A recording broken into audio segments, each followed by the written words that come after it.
Namaskar.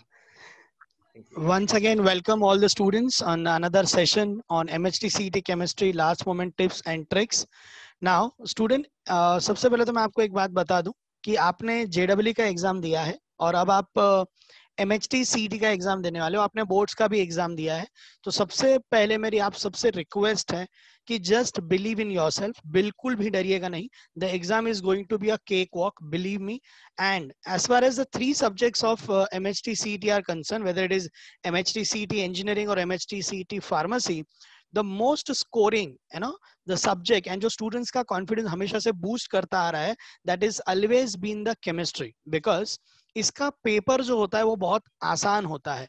Now listen to me very carefully. Once I said the paper is being easy, that does not mean कि आप एक special preparation के बिना उसको crack कर पाओगे. आज का मेरा पूरा सेशन जो मैं आपको बताने वाला हूं वहां पर I will not be talking about any concepts because I know in last 2 years, let me correct, क्योंकि आप लोग वो लकी स्टूडेंट हो जिन्हें 2.5 years मिले हैं, जिन्होंने पिछले 2.5 साल में सारे कॉन्सेप्ट्स को, सारे फॉर्मूलाज को अच्छी तरह से लर्न कर लिया है. बट पिछले 3 सालों से जब मैं MHT CET का पेपर एनालाइज कर रहा हूं, to my shock, to my surprise, it always have been the pattern, but जब उसको हम अंदर घुस के डिटेल में एनालाइज करें तब ऐसा पता चल रहा है कि they mean by the statement कि the paper will be from the text book and they are very strict on this. वो एकदम क्लियरली कहते हैं कि MHT CET paper will be on the text book. अब यहाँ पर एक एडवांटेज जो स्टूडेंट को JEE में मिलता है वो MHT CET में नहीं मिलता है. Example, if one student is very very confident कि वो कॉन्सेप्चुअली बहुत स्ट्रांग है तो कंफर्म है कि वो JEE में अच्छा स्कोर करेगा, क्योंकि all the questions are conceptual.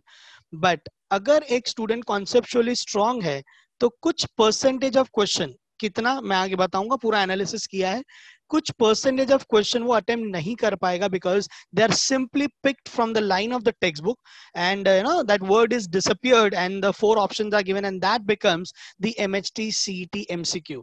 सो आज के सेशन में मैंने आपको कंपल्सरीली टेक्स्ट बुक के साथ बैठने बोला. This is 11th standard chemistry का text book and this is 12th standard paper 2, this is 12th standard paper 1.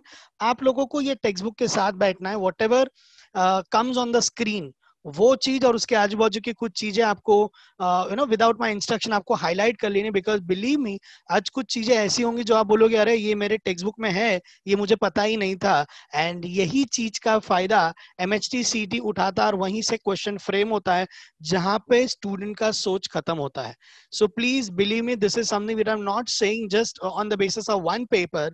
I have analysed last 3 years question paper और इस साल 2019 का एक पेपर का मैंने पूरा का पूरा एनालिसिस किया है. So before we jump into that analysis, I would like to give some brief the kind of bifurcation of MHT CET question paper. So student, please be seated.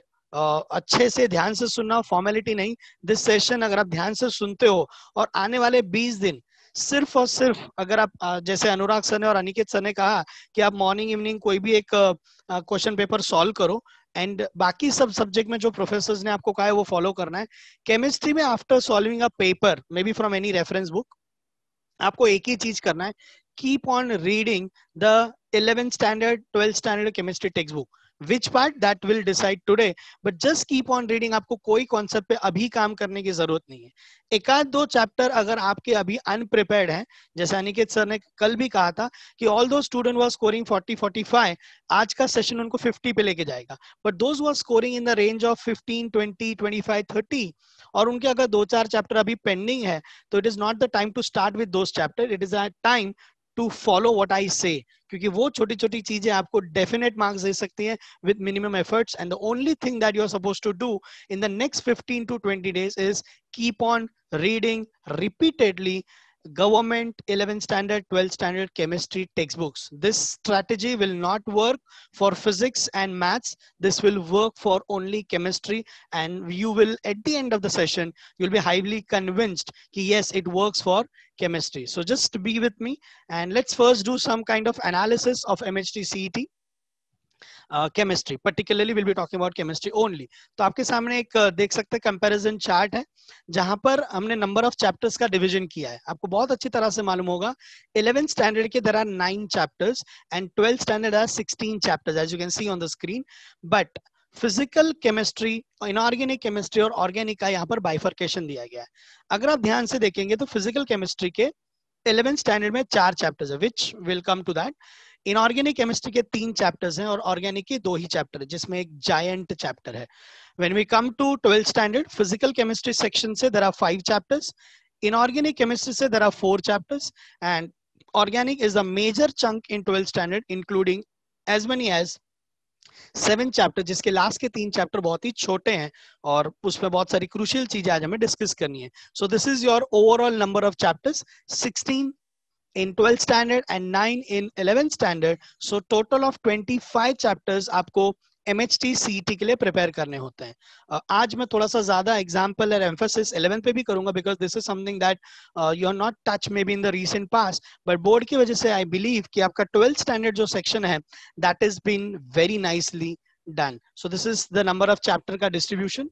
Now ध्यान से सुनना स्टूडेंट, यहाँ पर मैं एक एक सेक्शन की बात करूंगा, फिजिकल, इनऑर्गेनिक, ऑर्गेनिक। अब 11 12 की बात नहीं करेंगे, अब एक सेक्शन की बात करेंगे। आपका केमिस्ट्री वैसे तो 4 पार्ट में डिवाइड होता है, physical, inorganic, organic and analytical, but हमारे केस में एनालिटिकल का थोड़ा पार्ट फिजिकल में और थोड़ा ऑर्गेनिक में डाला गया है। So there is no analytical chemistry section in your 11th and 12th MHT CET। Now अभी मैं जो बात कर रहा हूँ वो फिजिकल केमिस्ट्री की बात कर रहा हूँ, 11th 12th combine.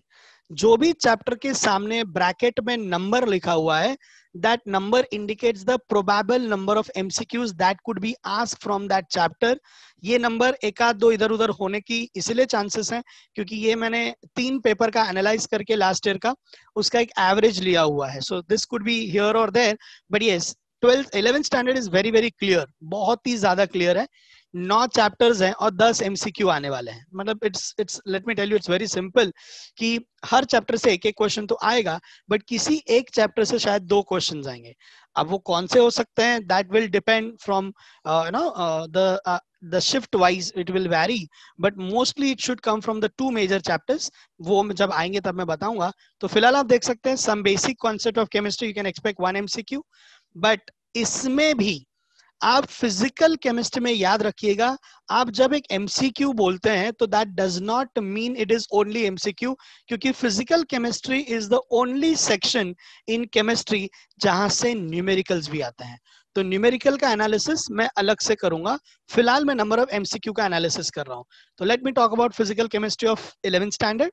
Some basic concept of chemistry से आप एक्सपेक्ट कर सकते हैं 1 MCQ, स्टेट्स ऑफ मैटर से 1, रेडॉक्स से 1 और सरफेस केमिस्ट्री से 1। These are the 4 physical chemistry chapters in 11th standard. Now come to 12th standard. You'll be again surprised and shocked. Physical chemistry is a major chunk because all the chapters, though they are small in numbers, but they are big in volume. Solid state, you can expect 3 MCQs. Solution colligative property, you can expect 3 MCQs. Chemical thermodynamics, you can expect 3 to 4. अब ये 3 होगा या 4, that depends on the another chapters, like electro में कितने आ रहे हैं, kinetics में कितने आ रहे हैं. But yes, thermodynamics the one which will have a major number of MCQs in physical chemistry. Likewise is your electrochemistry. Chemical kinetics में आप इलेक्ट्रो थर्मो से एक आध एमसीक्यू कम एक्सपेक्ट कर सकते हो, but let me tell you these 5 + 4 9 chapters are the one where you can expect your numericals to come, because it's the only chunk in entire chemistry where the numerical can be asked, with one exception. What is that exception? I'll tell you in the next slide. So please, I hope आप लोगों ने index खोल के रखा होगा text book में और आप ये सारे नंबर्स नोट कर रहे हो, and don't worry, this session is been recorded, it will be send to you. आप उसमें बाद में भी स्टडी कर सकते हैं, but it will be advisable कि you are doing it live with me. So this is your physical chemistry, will do the comparison of all the 3 section later. Now come to inorganic chemistry. Inorganic chemistry 11th standard, there are 3 chapters. Nature of chemical bond, जिसको आप NCB कहते हैं, hydrogen and S block. You can expect 1 MCQ from hydrogen and S block, but nature of chemical bond, as it's a major chapter, not only major, it's a basic chapter used in both inorganic chemistry as well as in organic chemistry. इसलिए there are brighter chances that you may get 2 MCQs from nature of chemical bond. But याद रखना अगर NCB से 2 MCQ आ गए तो आपका organic का जो मेजर चैप्टर है दैट इज बीपीटीओसी, जिसे हम जेडब्ल्यू में जीओसी कहते हैं, उसके नंबर ऑफ एमसीक्यूज एक आध कम हो जाएगा, because as you know 9 chapters 10 MCQ, तो किसी एक से ही 2 एमसीक्यू आ सकते हैं. So this is your 11th standard physical chemistry. इसमें particularly hydrogen and S block ये बहुत ज्यादा क्रूशियल हमारे लिए हो जाएंगे, क्योंकि इसके अंदर कॉन्सेप्ट्स कम और लर्न बाय हार्ट करने वाली चीजें ज्यादा हैं. तो I will be highlighting on those chapters. Give me some time. Now come to inorganic chemistry of 12th standard. Starts with general principles and processes of isolation of element, जिसको हम GP chapter भी कहते हैं. So that is there. उसमें आप expect कर सकते हैं 2 MCQs. Of course, there is no numerical in this session. I'll come to एक छोटा सा exception in a moment. P block elements, yes, majority questions इससे ज्यादा weightage 12th standard P block से ज्यादा वेटेज इनऑर्गेनिक केमिस्ट्री में किसी chapter को नहीं है. आप बोलोगे सर ये तो बहुत बड़ा चैप्टर है, हम क्या प्रिपेयर करें? तो please wait, I let you know उसमें से क्या पार्ट प्रिपेयर करना है, so that if not all 4, अगर किसी का चैप्टर नहीं भी हुआ है और अभी वो कर रहा है, if not all 4, he can definitely crack down 2 MCQs जो हम पेपर के एनालिसिस के वक्त भी देखेंगे. सो 3 to 4 maximum number of MCQs in inorganic chemistry you can expect from maybe your not so favorite chapter, P block elements. DNF block elements you can expect 1 or 2 MCQ. Coordination compound, yes, again a very interesting and very conceptual chapter. यहाँ पे रट्टा सिर्फ last वाले part में यानी कि application वाले part में आता है, बाकी पूरा का पूरा चैप्टर यहाँ पे कॉन्सेप्चुअल है. DNF ब्लॉक में आपको पता होगा K2Cr2O7 KMnO4 कि जो रिएक्शन वाला पार्ट है वहां पे थोड़ा रट्टा आता है, अदरवाइज वो चैप्टर भी कॉन्सेप्चुअल है. वहां पे क्या ध्यान देना है, let you know. Coordination compound में you can expect 2 to 3 MCQs. Very very conceptual chapter. आप देख सकते हैं उसमें DNF ब्लॉक से ज्यादा वेटेज उस पर्टिकुलर चैप्टर को दिया गया है, because of course it is conceptual and also there are some theories which is related to nature of chemical bond. आपको शायद पता होगा valence bond theory comes in both nature of chemical bond as well as in coordination compound. So these 2 chapter I will always suggest कि अगर आप study भी कर रहे हो तो you should study back to back because these are very closely related chapters, you know. So ये हुआ आपका inorganic का weightage. Let's move on to organic. 11th standard organic में कुछ खास इतना वेटेज नहीं होगा, though there is a huge chapter called as basic principles and techniques in organic chemistry. You can expect only 1 or 2 MCQs out of it. Max what can come is 2. अभी तक मैंने जो देखा है वो, इससे ज्यादा MCQ आते मैंने देखे नहीं. अगर ऐसा कुछ होता है, अगर 3 आ गए तो ऐसा होगा कि 11th के एक चैप्टर से शायद क्वेश्चन ही नहीं आएगा, या फिर they have to combine the 2 chapters and ask 1 chapter. Like ऐसा कोई MCQ क्रिएट करो जो 2 चैप्टर को रिलेट करता हो. आप लोग सर क्या वो पॉसिबल है? तो will discuss that later. Alkanes, a very small chapter, student को डेफिनेटली ये बाय हार्ट होगा. 1 MCQ एकदम श्योर है और बहुत प्रिडिक्टेबल होता है कि वो क्या आएगा, because there are very limited reactions and limited methods of preparation. तो वो 1 MCQ आपके बजट में पॉकेट में होना चाहिए. That is 1 MCQ from alkane. तो आप देख सकते हैं ऑर्गेनिक 11th स्टैंडर्ड से आपको 3 मार्क मैक्सिमम मिल सकते हैं. But when you come to organic chemistry of 12th standard there are 4 major chapters, जिनमें से first 3 are really very very major, which is, मैं शॉर्ट फॉर्म बोल रहा हूँ, HDA that is halogen derivative alkanes and arene, APE that is alcohols phenols ethers and aldehyde ketone carboxylic acid. ये chapter के MCQ जरा ध्यान से देखिए. HDA में 3 to 4, alcohol phenol 3 to 4, aldehyde ketone definitely 4 होगा, बट लेट्स से 3 to 4. तो यहाँ पर आप मिनिमम 9 टू मैक्सिमम 12 MCQ सिर्फ 3 चैप्टर से एक्सपेक्ट कर सकते हैं. अगर इसमें मैं CCN ऐड कर दूं तो कंपाउंड्स कंटेनिंग नाइट्रोजन में 1 और 2 MCQs कैन कम. तो यहाँ पर 10 से लेकर 14 MCQs, 10 से 14 सिर्फ 4 चैप्टर से आ रहे हैं. इन 4 चैप्टर को ऑप्शन में डालना पागलपन होगा, बिल्कुल भी नहीं. ऑर्गेनिक केमिस्ट्री है, बहुत रिलेटिविटी होती है. जैसे एग्जाम्पल, अल्काइल हैलाइड में जब आप एक्वियस KOH डालते तो अल्कोहल बन जाता है, तो आपने अल्काइल हैलाइड का रिएक्शन पढ़ा और अल्कोहल का मेथड ऑफ प्रिपरेशन पढ़ लिया. लाइकवाइज अगर आप प्राइमरी अल्कोहल को ऑक्सीडाइज करते तो आपको अल्डिहाइड मिलता है, सेकेंडरी अल्कोहल को ऑक्सीडाइज करते हैं तो आपको कीटोन्स मिलते हैं. तो आपने अल्कोहल्स का रिएक्शन पढ़ा और अल्डिहाइड कीटोन का method of preparation. Let me tell you, these are very, very, very closely related chapters. If you do one, you are doing the another chapter 20 to 30%, तो ये चारों करोगे तो आप देख सकते हो मिनिमम 10 to maximum 14 MCQs यहाँ से आता है। Now the very favourite of student, favourite मैं ऑफ कोर्स सरकाजम में बोल रहा हूँ, biomolecules, polymer and chemistry in everyday life. ये हमारे टेक्स्ट बुक्स के शायद सबसे छोटे चैप्टर्स हैं, बट उतना ही मुश्किल है इनमें से हंट करना कि एमसीक्यू कहां से पूछा जाएगा। I will give you some live examples today. ये चैप्टर्स आप सिर्फ और सिर्फ रिपीटेड रीडिंग से ही कर सकते हो, और इसको ऑप्शन में डालने की गलती ना करें। मैंने भले ही यहाँ पे लिखा है 1 or 2, but believe me almost in every exam in सब चैप्टर से 2-2 एमसीक्यू आए हैं। ये जितना फेवरेट आपका है उससे ज्यादा फेवरेट ये एग्जामिनर का है। 6 MCQ 6 marks, I don't think so any topper can compromise with these 6 marks which I know are difficult to hunt but not impossible to hunt। तो कैसे हंट करना मैं आपको बताऊंगा, क्या एरियाज हैं जहां पर आपको ज्यादा ध्यान देना है वो मैं बताऊंगा। बट यस, छोटे बट नटोरियस चैप्टर्स हैं ये, biomolecules, polymers and chemistry in everyday life. Repeated reading, आने वाले 20 दिन केमिस्ट्री का जो भी आपका 4 घंटे 5 घंटे का आपने दिन में समय दिया है, आपको कोई कॉन्सेप्ट अभी करने की जरूरत नहीं है। बिलीव मी, आपको आपके 2 साल की मेहनत पे भरोसा रखने की जरूरत है। पेपर को एनालाइज करो, दैट्स इट। उसके मिस्टेक को आप थोड़ा सा एक बार स्टडी कर लो, बट अपने फ्री टाइम में जब भी फ्री हो आप just sit with these text books and keep on reading like a magazine. पढ़ते रहो। आप बोलो सर आप रिवर्स बोल रहे हो, आप बोलते थे कि केमिस्ट्री का प्रैक्टिस राइटिंग से होता है। यस, वो राइटिंग से होता है, वो समय जा चुका है। याद करो मैंने आपको एक और चीज बोली थी कि रट्टा मारने वाली जो चीजें होती है उन्हें हमें अंत में करना चाहिए, अभी नहीं, क्योंकि उसका हमारे दिमाग का, मेमोरी का एक कैपेसिटी होता है कि रट्टा मारने वाली चीजों को हम 15 दिन 20 दिन उससे ज्यादा याद नहीं रख सकते। तो वो फेज आ चुका है।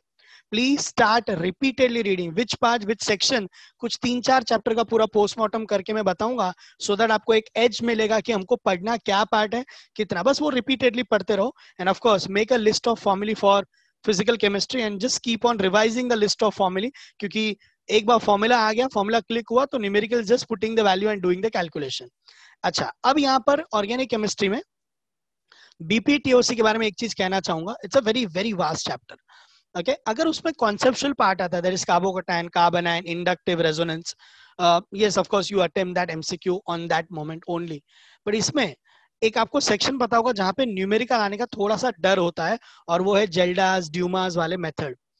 अगर गलती से आज तक के पूरे एमएचटी सीटी के पेपर मैंने देखे हैं, जेल्डास ड्यूमास पे यहाँ पर एमसीक्यू नहीं आया है, बिकॉज उनको भी पता है कि आपके पास है 54 सेकेंड्स।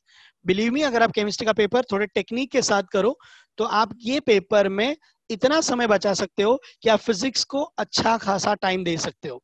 अब उसका एक एग्जांपल मान लो, बीपीटीओसी से जेल्डास मेथड पे 1 मार्क के लिए एक न्यूमेरिकल आया। मुझे पता है my Kjeldahl's method is very strong, और मैंने उसको सॉल्व करने की गुस्ताखी की in the middle of the paper. नहीं, बिल्कुल नहीं करना है। अगर बीपीटीओसी में न्यूमेरिकल आया, my direct instruction to you, उसको फिलहाल के लिए, उस समय, उस मोमेंट के लिए छोड़ दो। आपने जैसे क्वेश्चन पढ़ा, जेल्डा ड्यूमा नंबर दिख रहे हैं, पूरा क्वेश्चन पढ़ने के लिए 10-15 सेकंड भी वेस्ट मत करो। Go to the next MCQ. और उसको जैसे आपका पूरा फिजिक्स केमिस्ट्री खत्म होता है, उसके बाद समय बचा तो वो 1 मार्क के पीछे भागना। अदरवाइज बिलीव मी, आप ये 1 मार्क तो अपने पॉकेट में डाल दोगे, बट जेल्डा ड्यूमा में इतना कैलकुलेशन, भले वो कितना भी सिंपल करे, it will consume 2 to 3 minutes.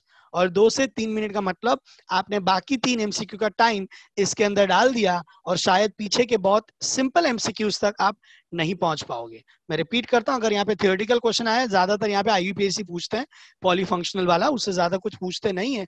But in case अगर वो क्वालिटेटिव एंड क्वांटिटेटिव एनालिसिस वाले पार्ट पे चले गए, तो वहां से अगर उन्होंने जेल्डा ड्यूमा पे कुछ पूछ लिया, या आपको पता होगा एसबीसी का एक कॉमन न्यूमेरिकल है जो दोनों से आता है, that is percentage of element दिया होगा, और empirical and molecular formula calculate करने बोलेंगे। जनरली मॉलिक्यूलर फॉर्मूला तक नहीं जाते हैं, इंपेरिकल रुक जाएंगे क्योंकि समय का थोड़ा सा लिमिटेशन। बट अगर मॉलिक्यूलर तक आया, once again the same instruction, उस मोमेंट पे उस न्यूमेरिकल को मत करना, उस न्यूमेरिकल को पोस्टपोन कर देना, पेपर खत्म होने के बाद उसको कीजिएगा। मैं आपने अगर थोड़ा ध्यान से एमएचटी सीटी के वेबसाइट पर, जो वहां पर इंस्ट्रक्शन लिखे हुए हैं, और वहां पर इंस्ट्रक्शन नंबर 4 बहुत क्लियरली मेंशन्ड है कि students are requested not to spend more time on one MCQ. सोचो वो ऑफिशियली दे रहा, अब इतनी बार ये चीज बोलने के बाद भी पता नहीं एग्जाम सेंटर के अंदर जाके स्टूडेंट कुछ नया ही करके आता है। मैं रिपीट करता हूं, आपके 2-2.5 साल का मेहनत एक तरफ और आपके 3 साल का आपका 3 घंटे का आपका मेंटल स्टेट, आप कितना क्विक और कितना फर्म और कितना करेक्ट डिसीजन ले सकते हो, ये ज्यादा मायने रखेगा। एग्जाम्पल, एक स्टूडेंट को आ रहा है, वो उस क्वेश्चन के पीछे पड़ा नहीं, मुझे तो आएगा, नहीं मुझे तो आएगा, और टाइम दिए जा रहा है दिए जा रहा है दिए जा रहा है, बिलीव मी वो स्टूडेंट वाइज डिसीजन नहीं ले रहा है। आपको पहले पूरा पेपर देखना है। एक क्वेश्चन पे अलॉटेड 54 सेकेंड्स से ज्यादा आप नहीं रुक सकते। आपकी आंखें उस टाइमर पर, आपके स्क्रीन पे टाइमर होता है, उस पर गड़ी होनी चाहिए कि मैंने इस क्वेश्चन पे कितना टाइम दिया, ज्यादा हो गया, गो टू द नेक्स्ट। ये डिसीजन लेना, ये फर्म डिसीजन लेना। लोग कहते हैं हमेशा से, मेरा फेवरेट डायलॉग है कि लोग कहते हैं एमसीक्यू में 4 ऑप्शन होते हैं, मैं हमेशा कहता हूं एमसीक्यू में सिर्फ 2 ऑप्शन होता है। बिलीव में सिर्फ 2। आता है कि नहीं आता है? आता है, क्रैक इट, गो अहेड। नहीं आता है, अगर अंदर से ऐसी आवाज आती है, उस इंट्यूशन को बिलीव करो, go to the next MCQ.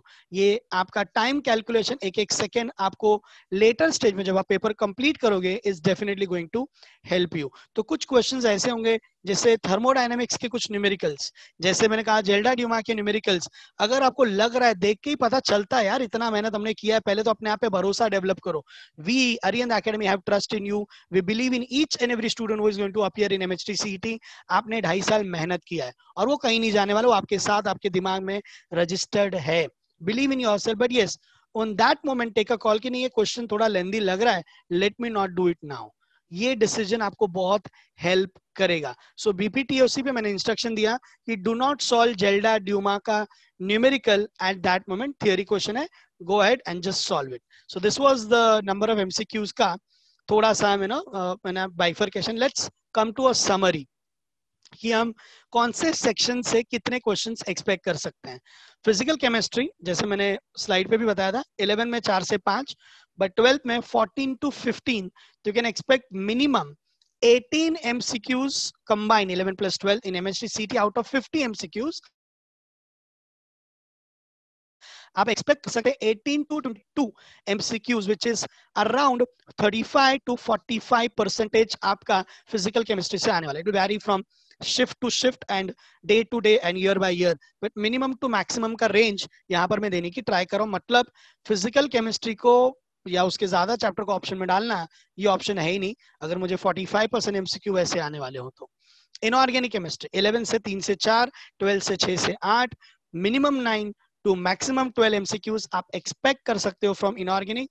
हमारे तीनों सेक्शन का सबसे छोटा बट सबसे क्रूशियल सेक्शन इनऑर्गेनिक है, क्योंकि ये वो सेक्शन है जो डिसाइड करता है कि आप 99 परसेंटाइल में जाओगे कि नहीं। क्योंकि सबको पता है फिजिकल ऑर्गेनिक करना इज इजियर देन इनऑर्गेनिक, क्योंकि वहां पर बहुत छोटी छोटी डिटेल्स पे क्वेश्चन, रट्टा पे क्वेश्चंस आते हैं। I will highlight that.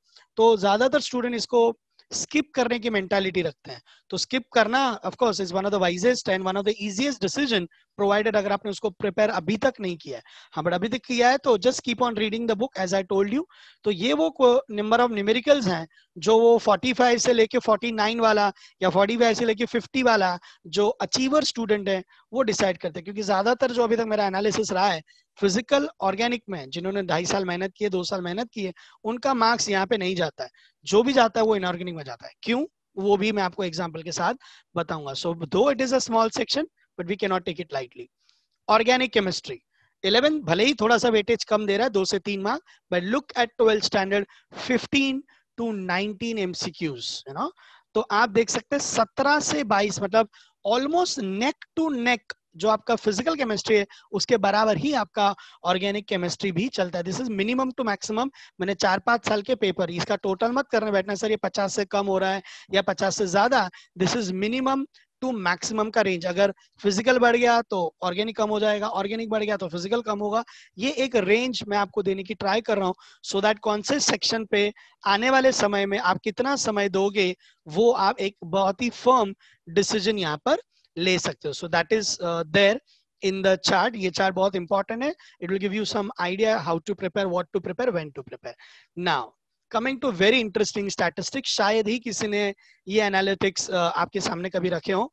Students को शायद पता होगा कि उनके फिजिकल केमिस्ट्री सेक्शन में देयर आर न्यूमेरिकल्स। नाउ कितने न्यूमेरिकल्स एक एमएचटी सीटी के एग्जाम में केमिस्ट्री में आउट ऑफ 50 क्वेश्चंस कितने न्यूमेरिकल्स आ सकते हैं, ये शायद किसी ने एनालिटिक्स नहीं निकाला होता है। वापस पिछले 3 साल के और खास करके 2019 के क्वेश्चन पेपर्स के हर एक शिफ्ट को एनालाइज करने के बाद I have come to a conclusion that 11th standard में 10 क्वेश्चन में से आप 2 मैक्स, अगर आप बहुत अनफॉर्चुनेट रहे तो 3, बट मैक्सिमम जो मैंने देखा है वो 2 न्यूमेरिकल्स आते हैं। मतलब 20% weightage goes to numericals in 11th standard. 11th में जो 2 न्यूमेरिकल है ना, वो प्रिडिक्ट करना काफी आसान है, कहां से आएंगे वो भी मेरा नेक्स्ट स्लाइड पे मैं बताऊंगा। तो 11 में आप 2 एमसीक्यूज एक्सपेक्ट कर सकते हो जो न्यूमेरिकल बेस्ड होंगे out of 10 in 11th standard. 12th standard out of 40 you can expect 7 minimum to 9 max. 40 में से ऑलमोस्ट 9, मतलब this is again a very heavy. और मैं इसलिए इस पे ज्यादा एम्फोसाइज कर रहा हूं कि दिखने में न्यूमेरिकल 9 है बट चैप्टर 5 ही है जिसमें से ये न्यूमेरिकल्स आ सकते हैं। तो न्यूमेरिकल के साथ टाइम पास करना मतलब मिनिमम 8 से मैक्सिमम 11 मार्क्स के साथ छेड़खानी करना, ये बिल्कुल एडवाइजेबल नहीं है।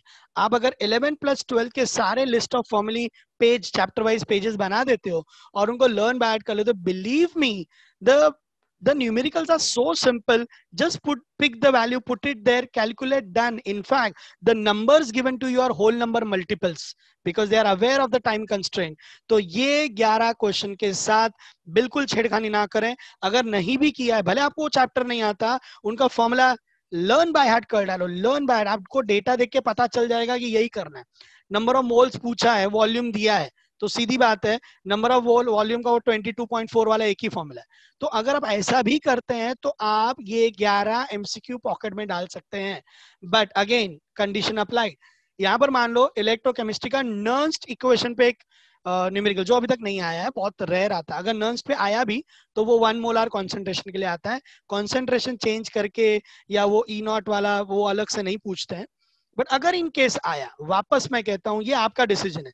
उस समय पे आपके ब्रेन की एक्टिविटी कितनी है ना, वो आपका रिजल्ट डिसाइड करेगी, ना कि आपका प्रिपरेशन। नर्न्स्ट इक्वेशन पे न्यूमेरिकल आया और मेरा भाई लग गया काम पे और नर्न्स्ट इक्वेशन सॉल्व करने बैठा। आपको पता है उसमें लॉग है, आपको पता है उसमें 2.303 ना दीज एंड दैट, एंड तो दैट कैलकुलेशन इज ऑब्वियसली लेंदी। उस समय पे उसको क्यों कर रहे हो? मत करो, leave that, go to next, complete the paper, come back. नहीं तो आपका फिजिक्स रह जाएगा या तो आपका केमिस्ट्री का कोई इजी सेक्शन रह जाएगा। ऐसी गलतियां मत करो भाई। इतनी हमने मेहनत की है, हमने बोर्ड एग्जाम दिया है, हमें भी पता है कि 3 मार्क का न्यूमेरिकल सॉल्व करने के लिए कम से कम 7.5 मिनट जाते हैं। तो कैन यू अफोर्ड दो 7.5 मिनट हियर? नहीं। लेकिन अगर मान लो इलेक्ट्रोकेमिस्ट्री पे E0 कैथोड E0 एनोड दिया है और E0 सेल पूछा है, भाई उसको तुरंत करो, ऐसा माइनस करके प्लस करके आंसर आ जाता है। सो ऐसे क्वेश्चंस को करो, बट नॉन इक्वेशन पे आया मत करो।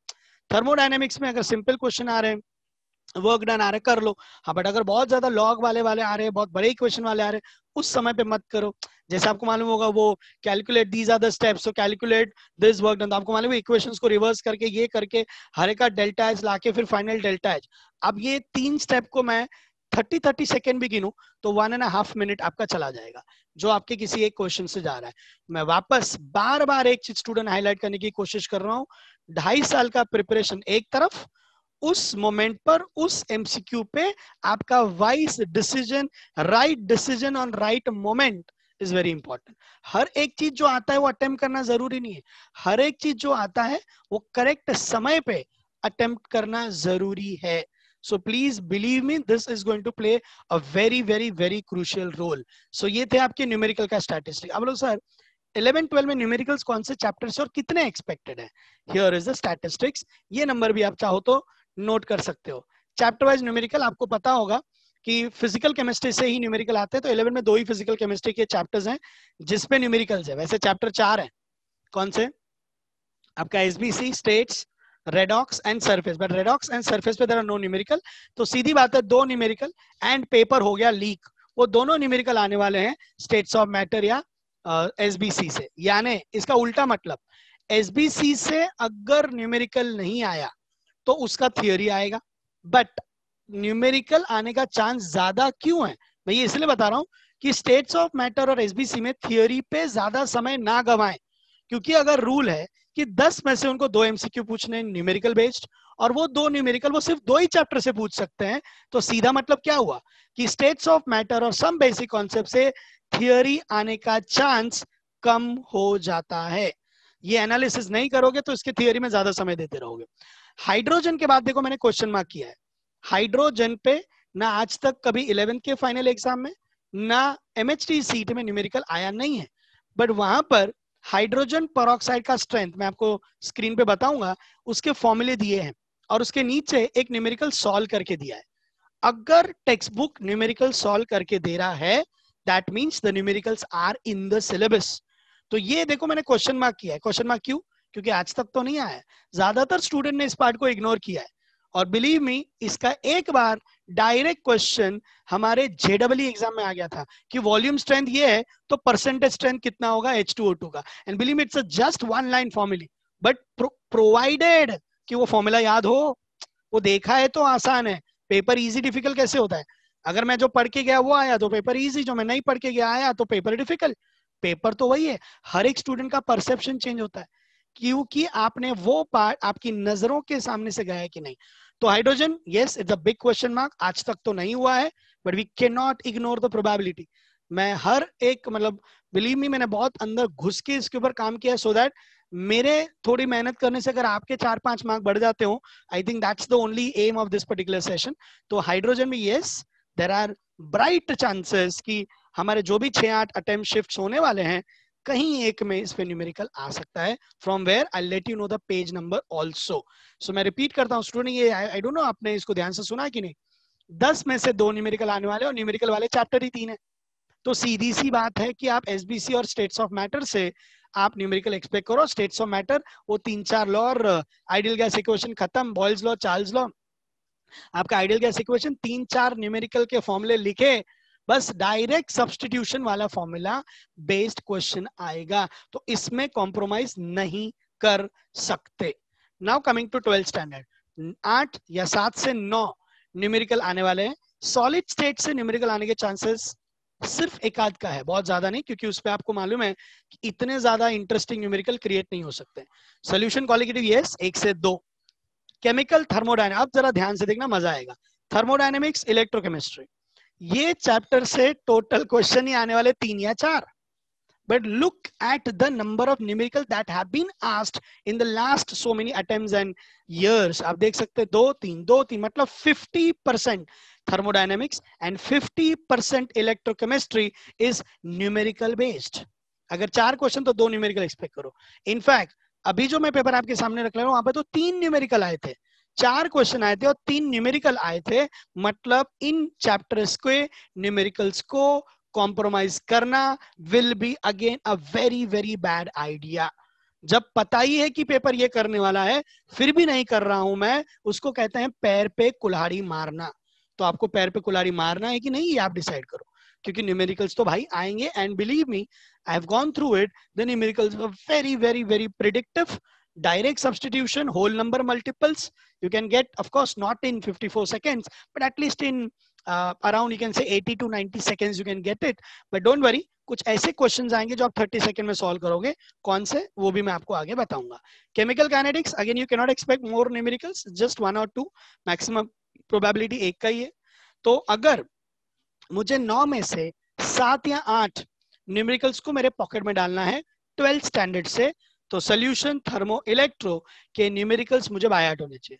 सोल्यूशन में बहुत प्रिडिक्टिव है, आपको पता है। सोल्यूशन क्वालिटेटिव में आपके number of moles, mole fraction से शुरू होता है, percentage by volume, percentage by weight, mole fraction, molarity, molarity, normality.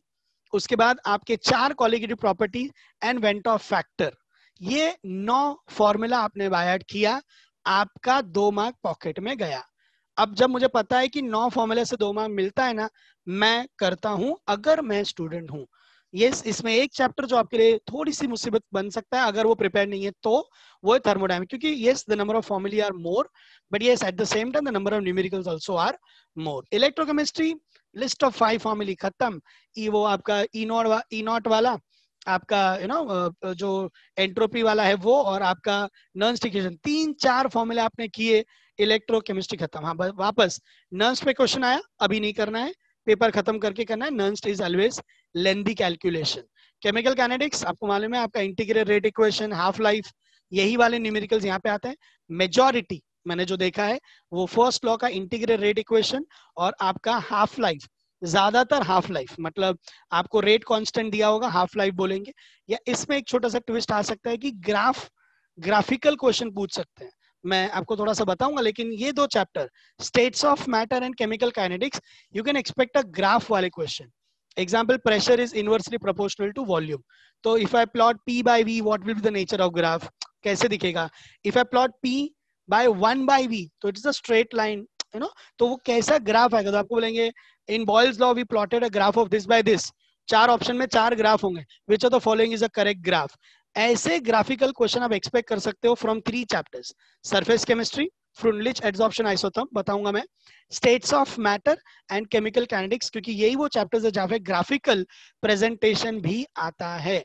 मैं आपको ग्राफ जब मैं टेक्स्ट बुक ओपन करूंगा, I will let you know that also. तो ये था आपके न्यूमेरिकल्स का ओवरऑल जो हमने बात की थी, 8 से 11 न्यूमेरिकल्स, कौन से चैप्टर से क्या क्या न्यूमेरिकल और किस लेवल के न्यूमेरिकल्स आप एक्सपेक्ट कर सकते हो। डिफिकल्ट अगर मैं बात करूं तो थर्मो इलेक्ट्रो से आएगा, और 11th स्टैंडर्ड से कोई भी डिफिकल्ट न्यूमेरिकल आपको नहीं आएगा। यस, 11 में अगर आप बहुत अनलक्की रहे तो आपके साथ वो ट्रेजेडी होगा जो आज तक नहीं हुआ है, और वो है कि आपके न्यूमेरिकल बीपीटीओसी और हाइड्रोजन से आ गए, जो आज तक तो नहीं हुआ है। But I can not rule out the probability, क्योंकि अगर टेक्स्ट बुक में न्यूमेरिकल है मतलब वो एमएसटी सीटी के सिलेबस में है।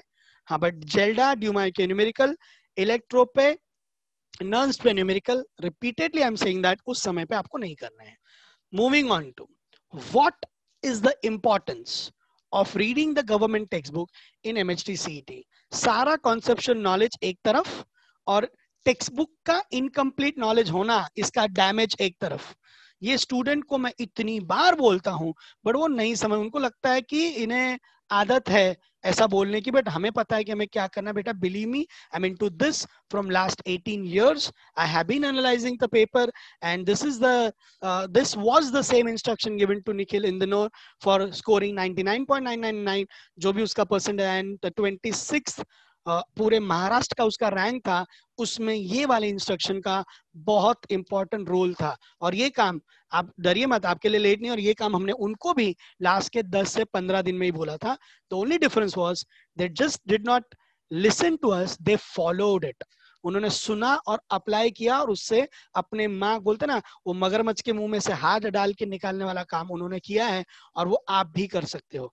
सो क्यों गवर्नमेंट टेक्स्ट बुक को पढ़ना। अभी स्टूडेंट प्लीज, जो मैं पेज नंबर आपको बोलूंगा, आप फटाक से बुक उठाएंगे, उसको हाईलाइट करेंगे, और उसके आजू बाजू की चीजें भी अनडाउटेबली इंपॉर्टेंट हो जाएंगी। तो please sit with the text book now. सो क्या इंपॉर्टेंस है एक रीडिंग करने का, टेक्स्ट बुक का पूरा थॉरो नॉलेज होने का, क्या क्या सेक्शन, मैं लास्ट में कंक्लूजन बताऊंगा कि जो पार्ट आप के दिमाग में आता है कि इंपॉर्टेंट, ये छोड़ देते हैं, वो पार्ट से क्वेश्चन आते हैं। और ये मैं 3 साल से ऑब्जर्व कर रहा हूं, अभी प्रूव हो जाएगा।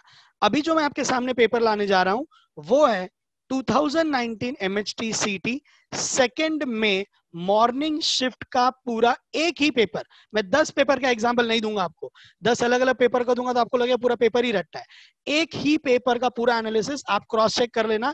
एमएचटी सीटी सेकेंड में morning attempt first shift the year 2019, यानी पास्ट ईयर का पेपर का पूरा पोस्टमार्टम अभी आपके सामने होने जा रहा है। So let's have a look. ये जो पेपर मैंने ऑलरेडी आपको बता दिया, 2019 सेकेंड में फर्स्ट शिफ्ट केमिस्ट्री सब्जेक्ट का पोस्टमार्टम आपके सामने होने जा रहा है। Sit with the book and the highlighter. Now the first question, listen to me very carefully. How many isoprene units are present in abscisic acid. अब यहीं पर हो गई हमारी बत्ती गुल, क्योंकि हमें तो पता ही नहीं है कि क्या एब्सिसिक एसिड हमारे टेक्स्ट बुक में है या नहीं, ये डाउट आ गया। और ये क्वेश्चन है, देखो नीचे लिखा हुआ है, this was question number 3 from the chapter biomolecule. ये देखिए इसका आंसर पेज नंबर के साथ, सब लोग chemistry paper 2 page number purple colour का text book 526 page number, sorry 527, क्योंकि 526 खत्म होने के बाद वो टेबल है। आपको मालूम होगा कि आपको कुछ लिपिड्स वाले पार्ट में अलग से एक लिपिड दिए गए थे जिसे कहा जाता है टर्पीन्स, और टर्पीन का एक टेबल जो मुझे नहीं लगता किसी भी स्टूडेंट ने गलती से भी पढ़ने की गुस्ताखी की होगी। लुक एट द क्वेश्चन, आपका वहां पर आप देख सकते हैं the number of terpene 15, number of carbon atom 15, number of terpenes are not 3, number of isoprenes are 3। आपको मालूम होगा terpene is a group of 10 carbon, नहीं पता आज बोल दिया। Terpene is a 10 carbon. एक लौता एक्सेप्शन है जहां पे टर्पीन का होल नंबर मल्टीपल नहीं होता है। अब देखो पहले वाले में 10, तो it is 10 into 1, 20, 10 into 2, 30 carbon, मतलब टर्पीन कितनी बार आया? 3 बार। तो इसके ऊपर क्वेश्चन कैसे आ सकता है कि इसमें टर्पीन यूनिट्स कितने हैं, इसमें आइसोप्रीन कितने हैं। अगर मैं मेरे क्वेश्चन पे वापस जाऊं तो यहाँ पे लिखा है आइसोप्रीन। अब आइसोप्रीन आपको पॉलीमर चैप्टर में भी आता है कि पॉली आइसोप्रीन, यू नो, वो जो आपका होता है cis poly isoprene is your natural rubber, और sorry, isoprene is 2 methyl buta 1,3 diene, मतलब उसमें 5 कार्बन एटम होता है। तो आइसोप्रीन में 5 कार्बन एटम, टर्पीन में 10। टोटल कार्बन अगर आप देखो, एब्सिसिक एसिड सेस्क्विटर्पीन का एग्जांपल है जिसमें 15 कार्बन एटम है। 15 कार्बन मतलब आइसोप्रीन हुए 3, टर्पीन हुए 1.5, इसीलिए उसका नाम देखो है सेस्क्विटर्पीन, जो कि ग्रीक वर्ड है, उसका मतलब होता है 1.5। 1.5 को सेस्क्वी कहते हैं। सेस्क्वी ऑक्साइड भी आता है जो नाइट्रोजन चैप्टर में आएगा आपको, N2O5 सेस्क्वी, यू नो, ऑक्साइड जैसे कहा जाता है, वो भी मैं आपको बताऊंगा। सेस्क्वी का मतलब होता है 1.5। अब देखो ये टेबल एक स्टूडेंट ने नहीं पढ़ा, पूरा बायोमोलिक्यूल पूरा पढ़ा, पूरा चैप्टर पढ़ा, ये टेबल नहीं पढ़ा, उसके लिए ये चैप्टर कुछ काम का नहीं है, क्योंकि पूछा गया उस टेबल का एब्सिसिक एसिड। अच्छा, इस साल एब्सिसिक पूछा तो देखो वहां पे फिलैंड्रीन है, कैम्ब्रीन है, सेक्वेलिन है एंड बीटा कैरोटीन है, बीट रूट का। आप देख सकते हो आज ये आया तो कल वो भी आ सकता है, ये पूछा जा सकता है तो वो भी पूछे जा सकते हैं। उसके नीचे एक पैराग्राफ देख सकते हो, टर्पिनॉइड्स। अब ये तो बुरे से बुरे सपने में भी कोई नहीं पढ़ता होगा। के बाद एक लास्ट लाइन देखो, प्रोस्टाग्लैंडिन्स, वहां लिखा है prostaglandins are C20 lipid, 20 carbon वाला लिपिड, जिसमें से 20 में से 5 कार्बन एटम जो होते हैं वो साइक्लोपेंटेन के फॉर्म में होते हैं, लिखा है 5 member ring.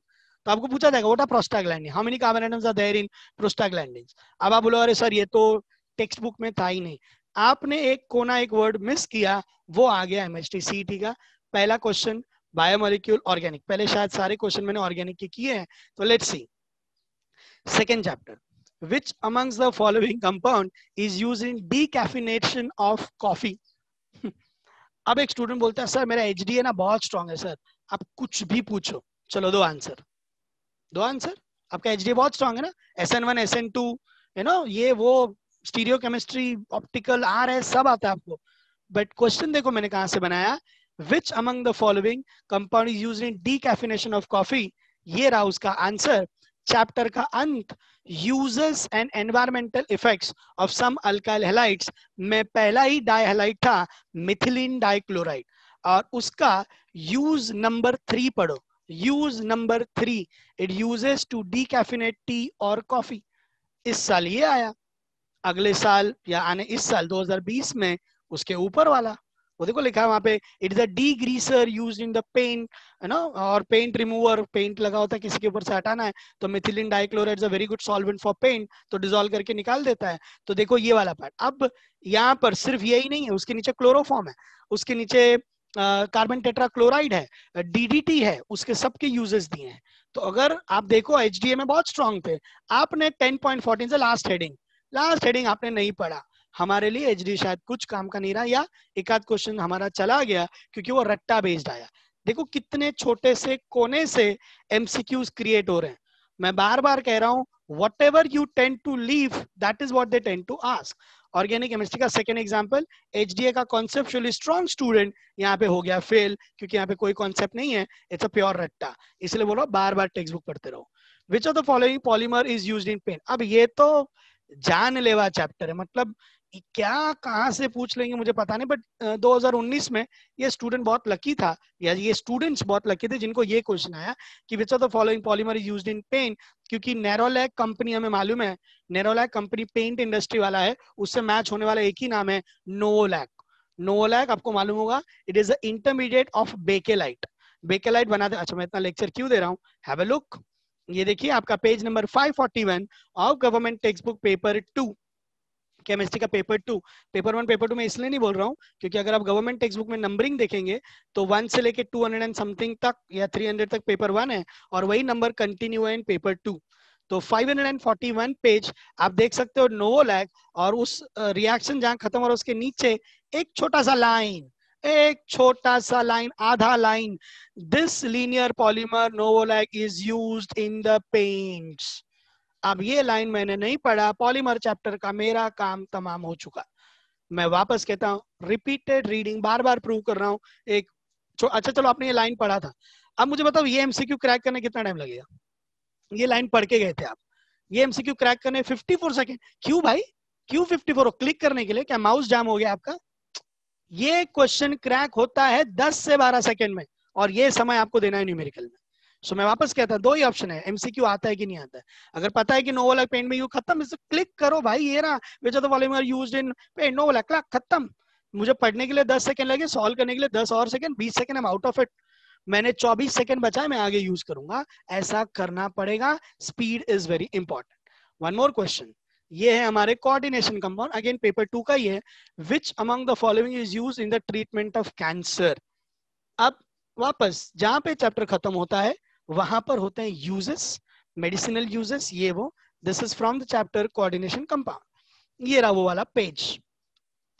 Point number 4, page number 368, government text book paper 2 12th standard, page number 368। Page number के साथ बता रहा हूं। यूज नंबर 4, इन मेडिसिन में पढ़ो, the complexes have been used in medicine, for example the platinum complex cis platin, उधर लिखा हुआ इसका नाम, cis isomer of PtCl2 NH3 twice. आपको मालूम होगा this is a square planar complex, तो दो आइसोमर हो सकते हैं, सिस एंड ट्रांस। उसका ट्रांस बायोलॉजिकली मेडिसिन में यूज नहीं होता है, और उसका सिस आइसोमर यूज होता है, इसलिए उस मेडिसिन का नाम भी है सिस प्लैटीन। देखो वो नाम भी वहां पे लिखा हुआ है।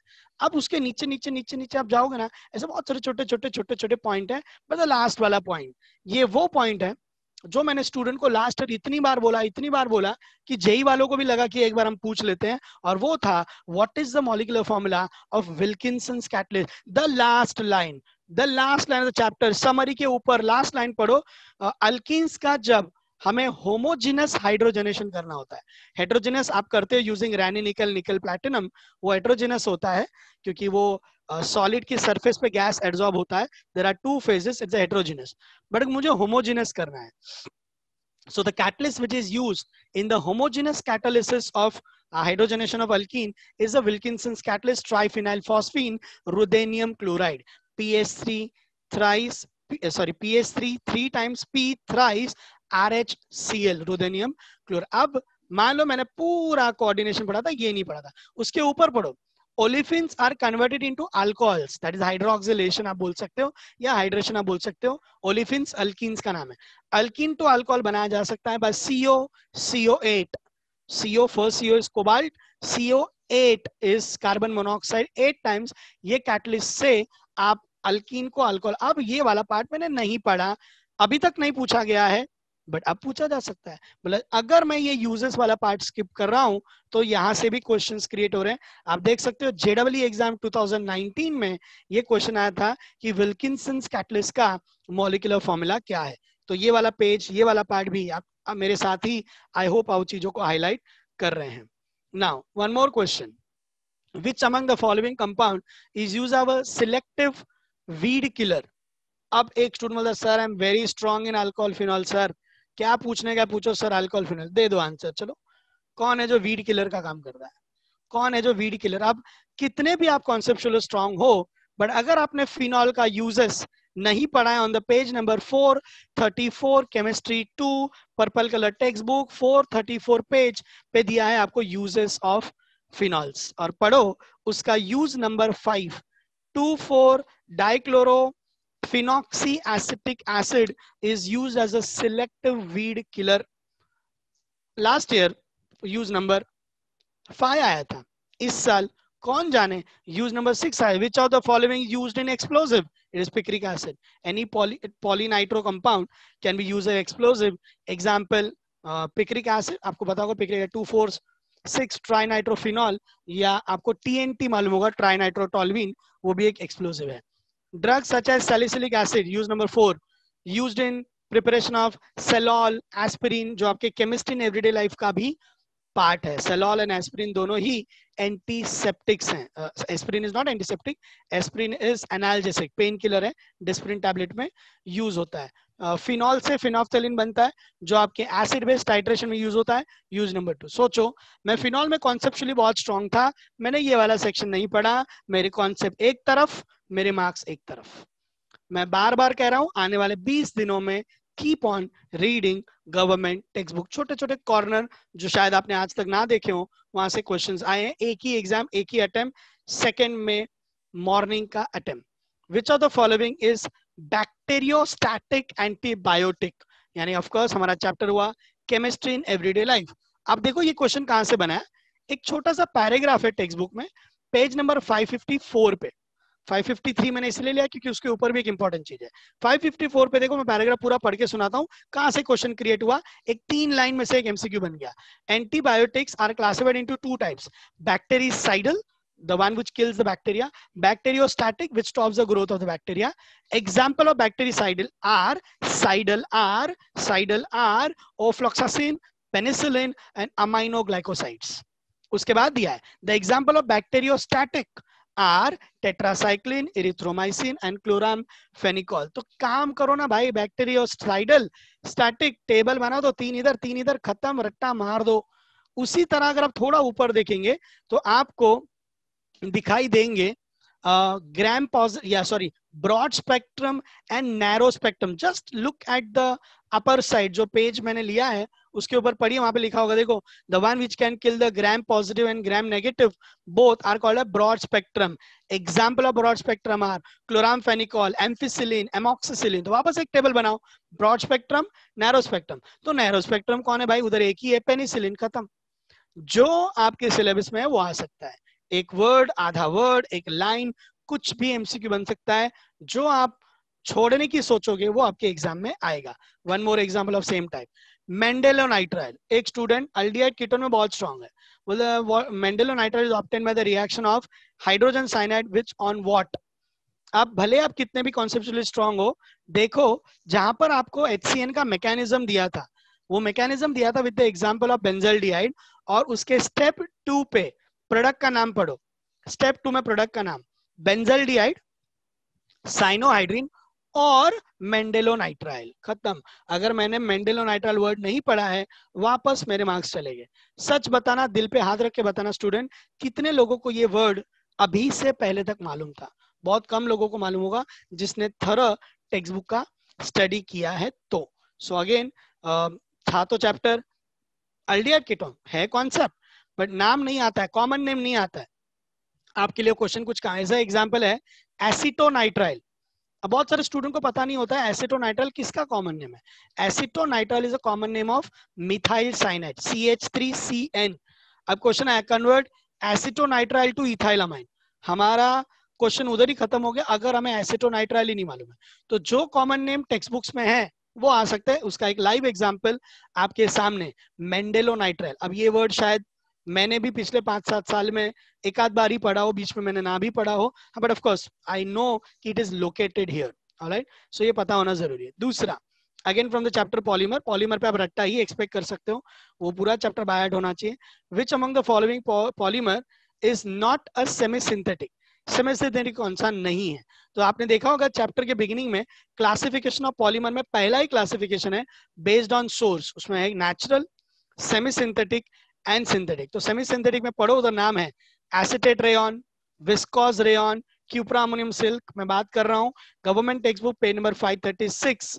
तो कौन सा आया देखो, acetate rayon, viscose rayon, cuprammonium silk. तो उन्होंने क्वेश्चन क्या पूछा था, कौन सा सेमी सिंथेटिक नहीं है? तो विस्कोस रेयन उधर था, क्यूप्रामोनियम सिल्क था, एसीटेट रेयन था। सारे रेयन सेमी सिंथेटिक होते हैं, they are the derivative of cellulose, they are chemically modified cellulose in order to increase the physical strength या physical enhance physical properties. Terylene is a synthetic polymer। तो इस question का answer A Terylene था, but वो आपको तब आएगा जब आपको सारे semi synthetic polymer, synthetic polymer के एग्जाम्पल या नेचुरल पॉलीमर के एग्जाम्पल मालूम हो। नेचुरल पॉलीमर में एक बात उन्होंने नहीं दी है, वो ये है कि नेचुरल में भी 2 होते हैं, plant based and animal based. हमारे जितने भी सेल्यूलोज वाले फाइबर्स हैं, यानी कि जूट, लिनन, सॉरी सेल्यूलर, हाँ जूट, लिनन, ये जो होते हैं ना, ये सब सेल्यूलोज बेस्ड होते हैं। ये सब सेल्यूलोज बेस्ड, यानी हमारा कॉटन भी हो गया इसके अंदर, वो होता है हमारा प्लांट ओरिजिनेटेड। बट जितने प्रोटीन बेस्ड होते हैं, wool, what is wool? Is a sheep का हेयर, है ना, वो उसका बाल जो होता है, that is wool. Wool is protein. Silk, from silk for moth, is a protein. तो ये क्वेश्चन भी आ सकता है कि जितने नेचुरली प्लांट वाले होते हैं वो किसके डेरिवेटिव हैं? तो सेल्यूलोज के डेरिवेटिव हैं। जितने ही आपके एनिमल ओरिजिनेट हो वो किसके derivative? They all are proteins, they all natural proteins जो हमारे plant, sorry animal originated natural polymers हैं। One more question I give, question number 49 and 50 again from paper 2, इसलिए साथ में लिया है। Which of the following is not antiseptic compound? कौन सा कंपाउंड एंटीसेप्टिक नहीं है? तो इसका आंसर देखते हैं। ये देखो यहाँ पे एंटीसेप्टिक का पैराग्राफ है, और उस एंटीसेप्टिक में उन्होंने कुछ एकदम एंड में लास्ट लाइन पढ़ो, स्ट्रक्चर के ऊपर वाला लास्ट लाइन, उन्होंने एग्जाम्पल दिए हैं, जैसे iodoform, boric acid, phenol and hydrogen peroxide. तो क्वेश्चन क्या था? Which of the following is not antiseptic? तो बोरिक एसिड उधर था, आयोडोफॉर्म वहां पे था, हाइड्रोजन पेरोक्साइड वहां पे था, तो वहां पे क्या नहीं था? Potassium sulphate. Answer is D, मतलब वो पैराग्राफ नहीं आता, तो it's all gone. Beta pleated sheet, यानी कि बायोमोलिक्यूल का क्वेश्चन है। Beta pleated sheet of polypeptide chains are present in which structure of amines? Amine के 4 स्ट्रक्चर होते हैं, primary, secondary, tertiary and quaternary. तो primary structure, it's formation of peptide bond. But secondary structure में अगर आप देखोगे, ये देखो, ये है आपका सेकेंडरी स्ट्रक्चर डायग्राम के साथ, ये आपका अल्फा हेलिक्स है। उन्होंने बीटा प्लीटेड शीट पूछा है, तो ये आता है इन सेकेंडरी स्ट्रक्चर। देखो नीचे टर्शियरी शुरू हो रहा है, बट सेकेंडरी में आप पेज नंबर 524 पे पढ़ोगे, there are different types of secondary structure, alpha helix and beta pleated sheet. The first line आपको visible है of page number 524. Again एक word आपको नहीं आता था तो उस पे से उन्होंने क्वेश्चन बना दिया। नेक्स्ट अगर हम थोड़ा सा पेपर 1 की बात करें, which of the following method is used in separation of wolframite and stannic oxide present in cassiterite? अब ये कैसेटराइड वर्ड, वुल्फ्रामाइड, शायद मैंने पढ़ा ही नहीं होगा अगर मैंने टाइप्स ऑफ क्लासिफायर नहीं पढ़े। तो ये देखो यहाँ पे मैग्नेटिक सेपरेटर का हेडिंग दिया है, उसमें एग्जांपल देखो, पेज नंबर 223, पिस्ता ग्रीन कलर का टेक्स्ट बुक, पेपर 1 आपका केमिस्ट्री 12th स्टैंडर्ड। चेक करो एग्जांपल, कैसेराइट और tin stone is the ore of tin which contains stannic oxide which is non-magnetic and ferrous tungsten or wolframite which is magnetic. तो एक magnetic एक non magnetic, तो सीधी सी बात है separator has to be the magnetic. वापस जिसने ये 3 लाइन नहीं पढ़ी उसके लिए ये क्वेश्चन शायद नेक्स्ट टू इम्पॉसिबल है, जनरल प्रिंसिपल वाला चैप्टर था। Which among the following solid shows Frenkel defect?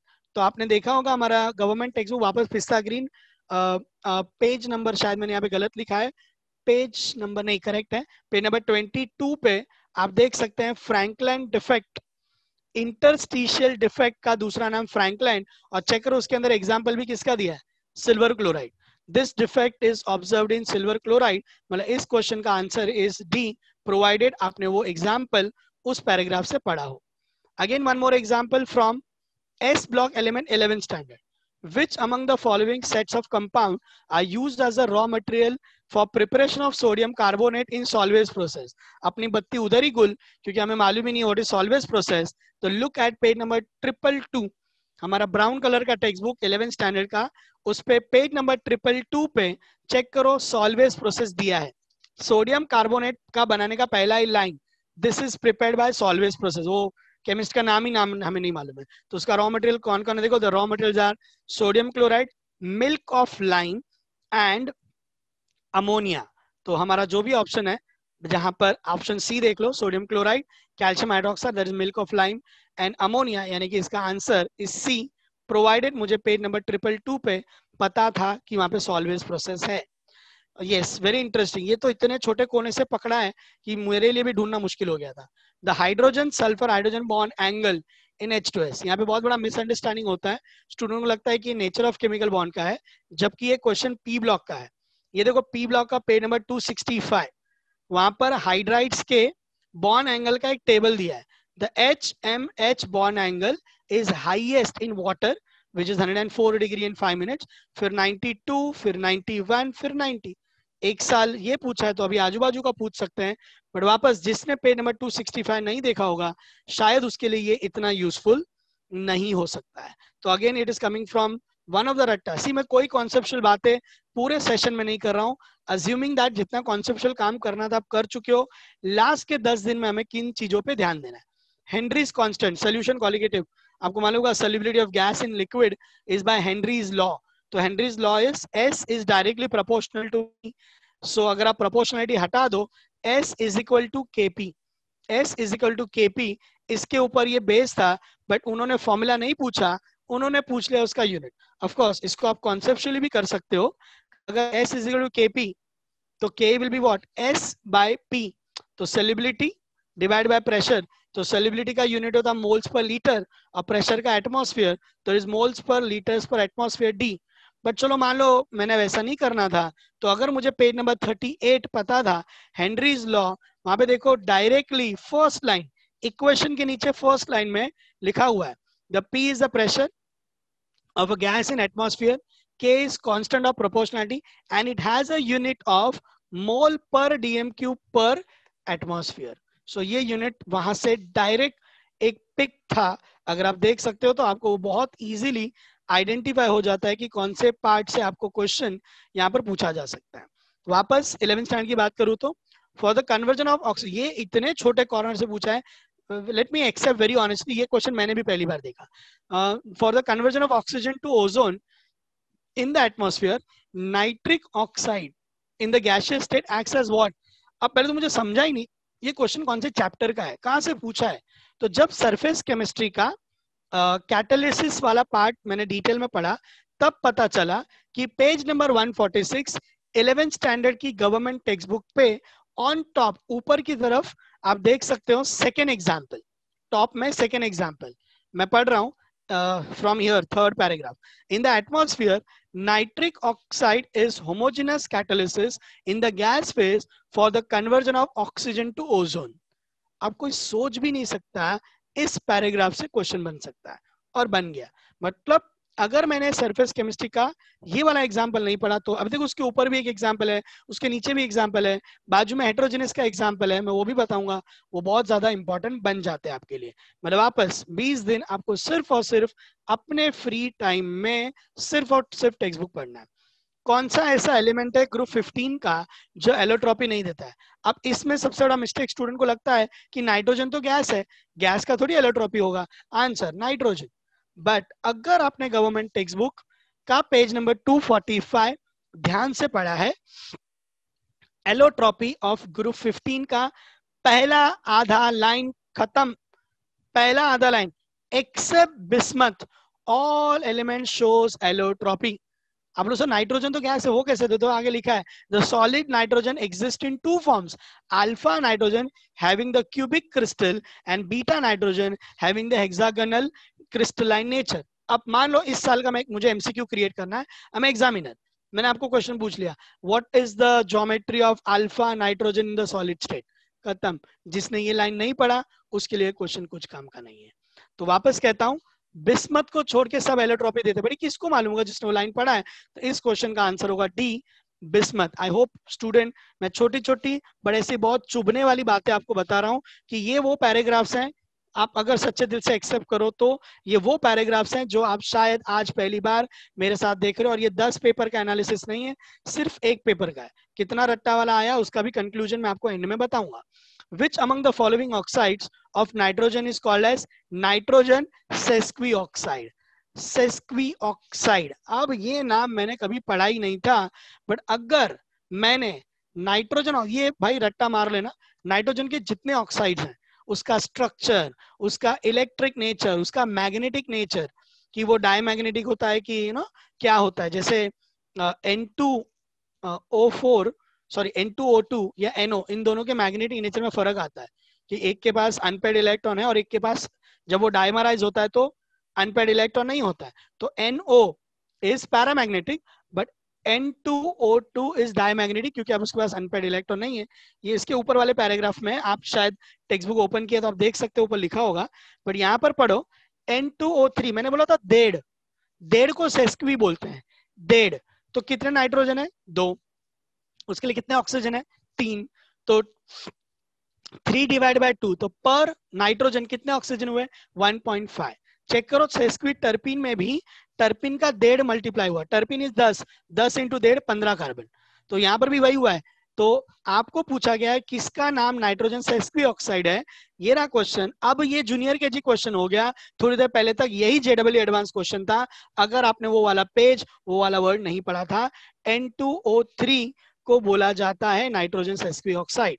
बेसरमराइजेशन is use in the extraction of, आपको मालूम होगा आपके जीपी चैप्टर के एंड में 4 मेटल्स का डिटेल एक्सट्रैक्शन है, वो बहुत इंपॉर्टेंट है। जहां पे भी एक्सट्रैक्शन है वहां पर हर एक मेटल का मिनरल्स एंड ओर्स दिया होगा। आपको हर एक के 3-3, 4-4 मिनरल और नाम, common name and chemical composition दिया है। इसके ऊपर आप एक एमसीक्यू एक्सपेक्ट करो 100%। क्या कि which of the following is the abundant ore of iron? तो हेमेटाइट, तो हेमेटाइट का फॉर्मूला क्या है, या what is the molecular formula of hematite? What is zinc pyrite? What is zinc sulphide? What is zinc blende? तो ऐसा question आ सकता है। हर एक ओर को रट्टा मार डालो, ये 4 मेटल्स के नीचे आपको और दिए होंगे। तो बेसरमराइजेशन किसके एक्सट्रैक्शन में काम आता है? तो इसके लिए मुझे पता होना चाहिए था page number 238 of 12th standard का पेपर 1, और वहां पर आप पढ़ सकते हो। ढूंढना भी मुश्किल है, देखो पेपर लीक हो गया ना, फिर भी मुझे आंसर ढूंढना मुश्किल दिख रहा है। बट अगर आप देखोगे पॉइंट नंबर 4 बेसरमराइजेशन, और वहां पे दिया है कॉपर का एग्जाम्पल। तो अगर मैं वापस क्वेश्चन पे जाऊं तो क्वेश्चन वही था कि किसके एक्सट्रैक्शन में बेसरमराइजेशन यूज होता है, तो आप जूनियर के जी हो गया, it is copper. But again it's very difficult अगर आपने वो पेज नहीं पढ़ा है तो। ये एक ही पेपर है, 50 पेपर नहीं बता रहा हूं आपको। Let's move on to the next. Which amongst the following is not a property of red phosphorus? अब देखो क्या क्या लेवल से क्वेश्चन पूछते हैं, मुझे तो थोड़ा समझ में नहीं आता। P block it's very dangerous. ये देखो पी ब्लॉक चैप्टर में आपको red phosphorus and white phosphorus का कंपैरिजन का एक टेबल दिया है। अब देखो हमारे ऑप्शन है, फिर से एक बार, which is the not the property of red phosphorus, red phosphorus का प्रॉपर्टी क्या नहीं है? तो ये देखो यहाँ पर रेड फॉस्फोरस सेकेंड है, colour red, solubility in CS2 insoluble, action of air it shows chemiluminescence, melting point 773, action of hot NaOH it does not form phosphine, phosphine is pH 3, psychological effect it is non poisonous. अब ऊपर आ जाओ, insoluble in carbon disulfide, yes it is insoluble in carbon disulfide, does not show chemiluminescence with air, yes it does not show, it forms phosphine when treated with hot sodium hydroxide, ये गलत है, और जो गलत है वही सही है क्योंकि गलत ही पूछा है कि which of the following is not a property. तो चेक करो फॉस्फीन वो नहीं बनाता है, यहाँ पे लिखा है कि जब आपने हॉट NaOH डाला डज नॉट फॉर्म फॉस्फीन। अब लास्ट ईयर रेड फॉस्फोरस आया था, यू नेवर नो इस साल व्हाइट फॉस्फोरस आ जाए। मतलब जिसने टेबल 7.5 नहीं पढ़ा था उसके लिए वापस पी ब्लॉक कुछ काम का नहीं था। आई होप आप लोग मेरे साथ ये सारे छोटे छोटे पॉइंट्स को, जो जो जगहें मैं बता रहा हूं उनको आप हाईलाइट कर रहे हो क्योंकि वहां से क्वेश्चन आने के चांसेस हैं। Which hydride among the following is the strongest radio? अब ये तो हद हो गई, ये क्वेश्चन कहां से पूछा है मालूम है? इन टेक्स्ट क्वेश्चन से पूछा है, डायरेक्ट टेक्स्ट बुक में भी नहीं है, in text. Which among the following, अभी ये हाइड्राइड वाइड्राइड आता है, रिड्यूसिंग एजेंट आता है तो लगता है रेडॉक्स का क्वेश्चन है, जबकि ये वापस पी ब्लॉक का क्वेश्चन है। Look at the in text question 2 page number 248 government text book. Why bismuth hydride is the strongest reducing agent among all hydride? मतलब हमारा आंसर तो मिल गया भाई कि which is the strongest reducing agent, answer is B. अब हो गया junior के जी, थोड़ी देर पहले तक था जेडब्ल्यू एडवांस। अब देखो उसके नीचे वाला थर्मल, यही उसका रीजन है, thermal stability is the reason. The thermally most stable hydride is ammonia, that is nitrogen का हाइड्राइड, फिर फॉस्फीन PH3, फिर आर्सेनिक हाइड्राइड, फिर एंटीमनी हाइड्राइड और फिर बिस्मथ। तो जो थर्मली अनस्टेबल है सीधी बात है वो हाइड्राइड जल्दी ट्रांसफर करेगा, and the faster hydride donor are good और स्ट्रॉन्गेस्ट रिड्यूसिंग एजेंट, उसका रीजन यहाँ पे पूछा था। उसके ऊपर देखो और एक क्वेश्चन है, why PH3 has the low boiling point than ammonia? Simple सी बात है, एनोमलस बिहेवियर ऑफ नाइट्रोजन में पढ़ लेना, क्योंकि नाइट्रोजन के जब हाइड्राइड बनते हैं तो हाइड्रोजन बॉन्ड बना सकते हैं, तो सीधी बात है अमोनिया का बॉइलिंग पॉइंट बहुत ज्यादा होगा ड्यू टू हाइड्रोजन बॉन्डिंग। तो छोटी छोटी डिटेल्स यहाँ पर आपको दी हुई है with exact boiling point also. Alright, if I go to the conclusion, अभी तक जो हमने देखे वो क्वेश्चन शायद आपने काउंट किए या नहीं मुझे नहीं मालूम, बट अगर आपने वो क्वेश्चंस काउंट किए हैं तो ये रहा स्टैटिस्टिक्स, एक एग्जाम 2 में मॉर्निंग शिफ्ट में total 21 questions out of 50 were direct pick from the government textbook, which contributes as much as 42% on learn by heart kind of MHTCT question. यानी कि if I'm a strong, conceptually very strong candidate, तो I can attempt only 58% of MHTCT paper, because remaining ये मैंने highest बताया है, बाकी paper मैंने analyse किया तो it was 35 to but 35% compulsory minimum learn by heart from small details of the textbook will be asked. Even if you are conceptually strong but not good at government textbook, you will not be able to attempt 42% paper. 20% MCQs are based on numericals, यानी 50 में से 10 आप numerical expect करें, यानी कि वो student जो numerical से भाग रहा है वो 40 के ऊपर कभी स्कोर नहीं कर पाएगा. In coming days, the only instruction that I can give you is keep on reading and learning repeatedly the government textbook 11th standard and 12th standard, whatever section that we have told just now. MHT CET body tends to ask those parts of the textbook which student generally tends to leave, considering that it is not important. In all the 21 MCQs that we have solved now, अगर आप तहे दिल से accept करते हो तो आपको पता चलेगा कि बहुत सारा ऐसा पार्ट था जो आपने आज तक शायद नहीं देखा था और वहां से क्वेश्चंस आए थे. I just would like to give you one more example जहां पर मैं एक चैप्टर का पूरा आपके सामने एक 11 का चैप्टर और एक 12 का चैप्टर छोटी छोटी डिटेल्स आपको बताऊंगा, सो दैट आपको पता चले कि what is the importance of government text book. So for that again I need to share my screen.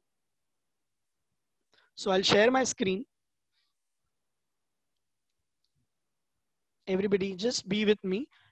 I'll give you a small example of first 11th standard और वहां पे कितने छोटे छोटे पार्ट से क्वेश्चंस आ सकते हैं वो आपको रियलाइज होगा. So let me open 11th standard textbook.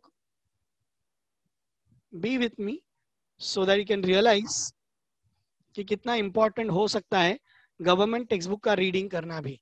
Now this is a government textbook. I'll give you example of hydrogen chapter, क्योंकि वो चैप्टर ऐसा है, it was on page number 203. So let's go to page number 203. Alright, अब यहाँ पे please 2 minute मेरे साथ रहना. एक चैप्टर का पूरा मैं आपको पोस्टमार्टम करके दूंगा, बाकी का काम डेफिनेटली आपको करना होगा. So let's go to the beginning of the chapter. और बिगिनिंग से ही रट्टा शुरू हो जाता है. If I can give you a small idea, if I just minimize the page, ये देखो पहले ही पेज पे आपको दिया है the position of hydrogen in the periodic table, कि क्या क्या प्रॉपर्टीज हैं जो ग्रुप 1 से मैच होते हैं और ग्रुप 17 से मैच होते हैं. यहाँ पे भी थोड़ा सा रट्टा है, but when you come to the occurrence वाला पार्ट, यहाँ पर आपको हाइड्रोजन के तीनों आइसोटोप का अबंडेंस दिया है. वो शायद नहीं भी पूछेंगे, बट यहाँ पर एक ऐसी चीज डिटेल दी है जो शायद बहुत से लोग को नहीं मालूम होता है. वहां पे लिखा है आइसोटोप ऑफ हाइड्रोजन का फर्स्ट पैराग्राफ का तीसरा line, of these isotope only tritium is radioactive and it is a beta particle emitter. मैंने 3 क्वेश्चन बना देता हूँ इधर ही. And its half life is 12.33 years. अब यहाँ पे मैं 3 MCQ बनाता हूँ. MCQ number 1, which of the following isotope of hydrogen is radioactive? Number 2, if it is a radioactive, which particles it emits? So it is beta particle. Number 3, what is the half life of the tritium? It is 12.33. अब एक line से 3 MCQ बन गए. अगर ये मैंने पढ़ा था, again it is junior KG, नहीं पढ़ा था, it's a very very very tough question for me. Correct. इसको मैं फुल स्क्रीन व्यू करता हूं एक बार. नाउ यहां पर वापस थोड़ा ध्यान देना. I'll just zoom it for all of you all. अब ये देखो, ये हाइड्रोजन के मेथड ऑफ प्रिपरेशन है. थोड़ा मेरे साथ रहना. उसमें just have a look on method of preparation number 5. अब क्वेश्चन क्या आएगा जो शायद आपको पता ही ना हो. Which of the following is the Uyeno's method? Which of the following is the Uyeno's method? देखो वहां पे दिख रहा है मेथड नंबर 5 में एकदम लास्ट में. This method of preparation of hydrogen gives you highest purity and it is known as Uyeno's method. तो हमें मालूम होना चाहिए कि aluminium reacts with KOH in aqueous medium to give you potassium aluminate with hydrogen gas. इसको Uyeno's method बोला जाता है। तो अब अगर ये आपको नहीं मालूम था, अगेन ये हमारे लिए बहुत ही डिफिकल्ट हो गया। और एक था हमारा कमर्शियल वाला मेथड जो था हाइड्रोजन पेरोक्साइड का, वो भी बताता हूँ आपको। अलर्ट और रट्टा मारने वाली चीजें, यस ये देखो हाइड्रोजन का physical property, hydrogen is colourless, odourless, tasteless, combustible gas, lighter than air. और वहां पर केमिकल प्रॉपर्टी का पहला line, the bond dissociation enthalpy of hydrogen is very high, इसलिए शायद हाइड्रोजन जनरली रिएक्ट नहीं होता है, 435.88। दिस कुड बी द रट्टा क्वेश्चन। यहाँ पर आपको हेबर प्रोसेस मिलेगा, देखो ये रहा, when hydrogen reacts with nitrogen in presence of ion it is called a Haber process. So again this could be the रट्टा क्वेश्चन। हाइड्रोजन चैप्टर की बात कर रहा हूँ। हाइड्रोजन चैप्टर में एक ऐसा पार्ट है जो लोग भूलने की आदत रखते हैं, और वो है यूजेस। यहाँ पर अगर आप यूजेस में देखोगे तो बहुत सारे यूजेस आपको दिखेंगे जिसमें कोई वर्ड होगा, जिसमें कुछ ऐसी एग्जाम्पल, ऊपर देखो ये रहा, it is use in the preparation of, यहाँ पर लास्ट वर्ड पेज नंबर 205 का last word, hydrogenation of vegetable oil gives you hydrogenated oil, जिसको डालडा बोलते हैं, which is also known as margarine और वनस्पति घी। अब ये पार्ट मार्गरीन वर्ड किसी को मालूम ही नहीं होता है क्योंकि ये बहुत छोटी जगह पे दिया है, तो पूछ सकते हैं व्हाट इज मार्गरीन, तो इट इज हाइड्रोजनेटेड ऑयल।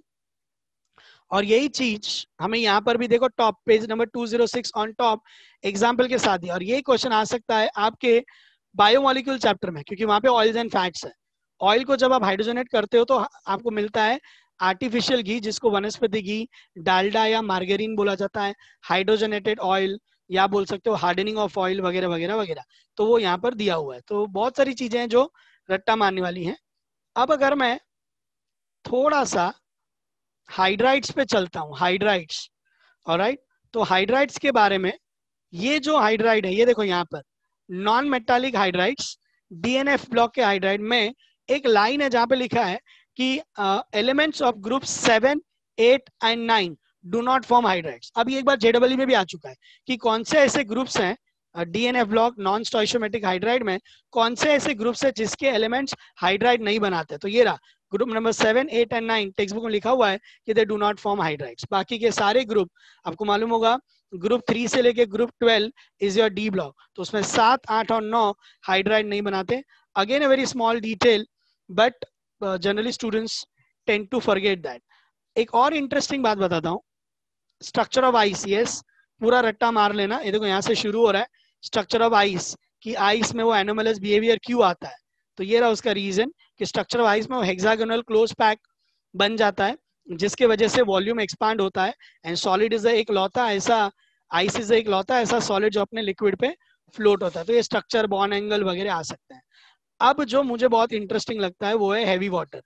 मान लो आपको क्वेश्चन आया, तो first time heavy water was discovered by whom, और हमारा नॉलेज खत्म। और ये भी टेक्स्ट बुक का क्वेश्चन है, ये 100% आ सकता है। देखो यहाँ पे लिखा हुआ है Urey, Urey is the name of the chemist जिसने 1932 में you know heavy water D2O को पहली बार आई वुड से डिस्कवर किया था। यू नो ये भी नेचुरली बनने वाला उसने fractional distillation, repeated fractional distillation से अलग किया था, क्योंकि इसका बॉइलिंग पॉइंट नॉर्मल वाटर से अलग होता है। अब जरा ध्यान से देखो, यहाँ पर कुछ स्टूडेंट्स को क्वेश्चन आता है व्हाट इज ऑटो फोटोलिसिस, और वो शायद आंसर नहीं दे पाते, तो थोड़ा ये वाला सेक्शन देख लो कि water molecules reacts with water molecule. तो one water molecule acts as acid, one water molecule acts as base. तो एक बन जाएगा प्रोटॉन डोनर और एक बनेगा प्रोटॉन एक्सेप्टर। जिसने प्रोटॉन डोनेट किया वो OH माइनस बन जाएगा, जिसने एक्सेप्ट किया वो हाइड्रोनियम आयन बन जाएगा। और इस प्रोसेस को बोलते हैं सेल्फ आयनाइजेशन ऑफ वाटर, या उसको कहा जाता है auto photolysis. Very small detail, नहीं मालूम है तो वापस हमारा 1 मार्क जा सकता है। मैं अभी भी एक ही चैप्टर के अंदर हूँ। एक और क्वेश्चन, उनका फेवरेट क्वेश्चन आता है कि वाटर के कितने टोटल आइसोटोपिक फॉर्म्स बन सकते हैं। तो हाइड्रोजन के 3 आइसोटोप है, H1, H2 एंड H3, या हाइड्रोजन, ड्यूटेरियम, ट्रिशियम। ऑक्सीजन के कितने आइसोटोप्स हैं, O16, O17 एंड O18। इसके सारे परमिटेशंस एंड कॉम्बिनेशन आप कर लो तो देयर आर 18 आइसोटोपिक फॉर्म, जिसमें एक होता है सुपर हैवी वाटर जो कि T2O होता है, जिसमें ट्रिशियम होता है। T2O में यहाँ पे ये भी क्वेश्चन आ सकता है कि हेवीएस्ट आइसोटोप ऑफ वाटर का मोलार मास कितना होगा, तो देखो हाईएस्ट इज 24, T2O ट्रीशियम का 3, तो 3 + 3 6 एंड ऑक्सीजन 18, तो 18 + 6 is 24 and the lightest is normal water H2O 18। ऐसे क्वेश्चन भी यहाँ पर आ सकते हैं। H2O2 का मेथड ऑफ प्रिपरेशन यहाँ पर दिया हुआ है। इसमें मुझे जो आपको एक बात बतानी है वो है somewhere here, yes commercial method में चेक करो, ये वाला रिएक्शन बहुत फेवरेट है, ये जेडब्ल्यू में भी आ चुका है कि 2 इथाइल एंथ्राक्विनोल से कमर्शियली आपका हाइड्रोजन बनता है और ये रिपीटेडली यूज हो सकता है, तो ये भी आपको मालूम होना पता होना जरूरी है।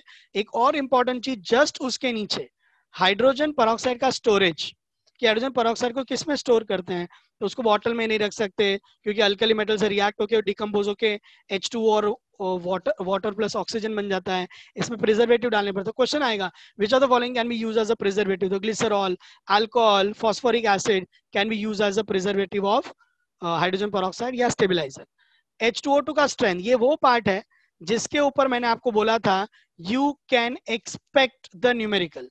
ध्यान से देखो, ऊपर आपको दिखेंगे 3 फॉर्मूले, the volume strength is equal to normality into 5.6, ये आपके किस में आ सकता है मालूम है, सोल्यूशन कोलिगेटिव में भी आ सकता है। Normality is percentage strength upon equivalent weight into 10, volume strength is equal to 11.2 into molarity. अब दो रट्टा मत मारो, आपको पता है मोलारिटी एंड नॉर्मेलिटी इज 1:2, तो नॉर्मेलिटी में 5.6 था तो मोलारिटी में मल्टीप्लाई बाय 2 होने ही वाला है, तो इसलिए क्योंकि इसमें 2 रिप्लेसेबल हाइड्रोजन होते हैं। अब ये वाला टेबल तो रट्टा ही मार लो कि अगर वॉल्यूम स्ट्रेंथ 10% है तो परसेंटेज स्ट्रेंथ 3% होता है, वॉल्यूम 20 है तो 6, देखो डायरेक्ट डबल हुआ, इधर डबल तो उधर भी डबल, 30 तो 9, 100 तो 30। लेकिन उसका नॉर्मेलिटी भी, या तो आप देख सकते हो नीचे एक सॉल्व न्यूमेरिकल है, ऐसे सॉल्व करो, बट सॉल्व करने मत बैठो, ये टेबल और ऊपर के 3 फॉर्मूला भी आपने रट्टा मार लिए, आपका ये वाला पार्ट हो जाएगा। अगर न्यूमेरिकल यहाँ पे दिया है तो यस इसमें से न्यूमेरिकल आने के चांसेस हैं, 100% नहीं बट चांसेस आर देयर। तो ये आपका हाइड्रोजन चैप्टर हुआ, उसके क्या रट्टा वाले पार्ट हुए वो मैंने आपको बताया। I would like to now go to one more chapter, believe me वो चैप्टर के ऊपर जो रट्टा है वो ढूंढना थोड़ा मुश्किल है। Just one more example I would like to give and that is surface chemistry. Alright, मैं लकीली उसी पे आ गया हूँ। उस पे जो पार्ट है रट्टा वाला वो मुझे बहुत डर लगता है वहां से क्वेश्चन ना आ जाए, इसलिए वो डर मैं हटा देता हूँ। By late you know what was that part. वो पार्ट ड्रिल एक्टिविटी में आप देख सकते हो पेज नंबर 147, मेरे साथ ओपन कर लो 147 पे, यहां पर आप देख सकते हो ये वाला पार्ट, ध्यान से देखना। 3 प्रोसेस के नाम, हेटेरोजेनस कैटलिस्ट का एग्जांपल है, 3 नाम इधर ही है। फर्स्ट कॉन्टैक्ट प्रोसेस, शायद ये आपको आता भी हो क्योंकि आपने H2SO4 सल्फ्यूरिक एसिड बनाने का मेथड ही है वो कॉन्टैक्ट प्रोसेस, पी ब्लॉक में भी है। उसके नीचे देखो हेबर प्रोसेस, चलो ये भी मालूम हो, बट शायद आपको ये नाम नहीं मालूम है, ओसवाल्ड्स मेथड। अब बिलीव मी ये वर्ड आपको नहीं मालूम और यहाँ से एमसीक्यू क्रिएट हो सकता है कि ओसवाल्ड मेथड में हम किसको किस में कन्वर्ट करते हैं। So it's the conversion of ammonia into nitrogen oxide using oxygen, you know लिखा देखो synthesis of nitric oxide, it is a first step oxidation of ammonia या one step oxidation of ammonia using platinum and rhodium as the catalyst. तो ये छोटे छोटे जो details है ना, यहाँ पे मुझे थोड़ा सा आपसे रिक्वेस्ट करना था कि यहाँ पर डर होता है कि आपको क्वेश्चंस पूछे जा सकते हैं। ऑलराइट, तो that was surface chemistry. Surface chemistry में one more thing I would like to tell you, enzyme catalysis में एक दो नाम दिए हैं यहाँ पर कि यू नो अमाइलेज, नाइट्रोजनेज, वो नाम भी रट्टा मार लेना।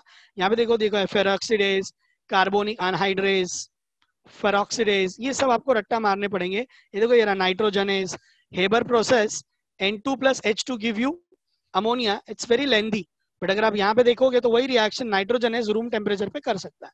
This was the example of 11th standard. 12th का भी एक चैप्टर एग्जांपल में देता हूं मैं आपको, जहाँ पे कॉर्नर कॉर्नर से एमसीक्यूज आ सकते हैं, and that chapter I would like to take none other than polymer. There are all 3 chapter last के रट्टा ही होते हैं, बट पॉलीमर पे I would like to give higher stress क्योंकि शुरुआत से ही रट्टा शुरू हो जाता है। As you can see classification के एग्जांपल ऑलरेडी क्वेश्चन आ चुका है सेमी सिंथेटिक पे, लीनियर पॉलीमर ब्रांच, ये आपको मालूम होगा लीनियर पॉलीमर पे आपको बोर्ड एग्जाम में क्वेश्चन आया था। यहाँ पर देखो कुछ कॉमन नेम होते हैं, जैसे ऑर्लॉन, ये वर्ड नहीं मालूम होता है, टेफ्लॉन ये वर्ड नहीं मालूम होता है, ये आपको मालूम होना चाहिए। ऑलराइट, उसके बाद I directly would like to go to आपका सबसे डेंजरस टेबल जहां से क्वेश्चंस आते हैं। ये देखो यहाँ पे दिया है कि cis polyisoprene is natural rubber but the trans polyisoprene is called as gutta percha. Gutta पर्चा दिया है, अगर ये नहीं पढ़ा वापस 1 मार्क जा सकता है। यहाँ पे जो दिया है ये आइसोप्रीन यूनिट है, ये आइसोप्रीन आपने बायोमोलिक्यूल में भी देखा। इसके अलावा यहाँ पर नेचुरल रबर, सिंथेटिक रबर दिए। यस, ये टेबल आप रट्टा मार लो। इस पे 3 टाइप के क्वेश्चन आ सकते हैं। पॉलीमर दिया होगा, उसके मोनोमर के नाम पूछेंगे। पॉलीमर दिया होगा, यूजेस पूछेंगे, या यूजेस दिए होंगे पॉलीमर का नाम पूछेंगे, जिसमें से 2-3 ऑलरेडी आ चुके हैं। 2019 में बुलेट प्रूफ जैकेट बनाने के लिए कौन सा यूज होता है? केवलार, वो दिया हुआ है। ह्यूमन हेयर विक बनाने के लिए क्या यूज होता है? Dynel, Thiokol, super glue. और एक होता है कि भाई थर्मोकोल किसका नाम है? तो देखो यहाँ पर दिया होगा आपको लेक्सन, सेरान, ये सब नाम आपको यहाँ पर दिए हैं। बम्पर्स, ये देखो यहाँ पे बम्पर, ये पूरा टेबल, ये 9 के 9 पॉलीमर। उसके बाद अभी बोर्ड एग्जाम में आया था कि which are the following are biodegradable polymer, तो BHBV, डेक्स्ट्रॉन, नाइलॉन 26, ये रट्टा वाला पार्ट हुआ आपका। बायोमोलिक्यूल्स चैप्टर की अगर मैं छोटा सा last example I would like to give, biomolecule chapters की अगर मैं बात करूं, वहां पर हर एक table is going to be very very important for you. So let me go to that chapter, which tables you have to particularly look in. ये देखो यहाँ से शुरू होता है।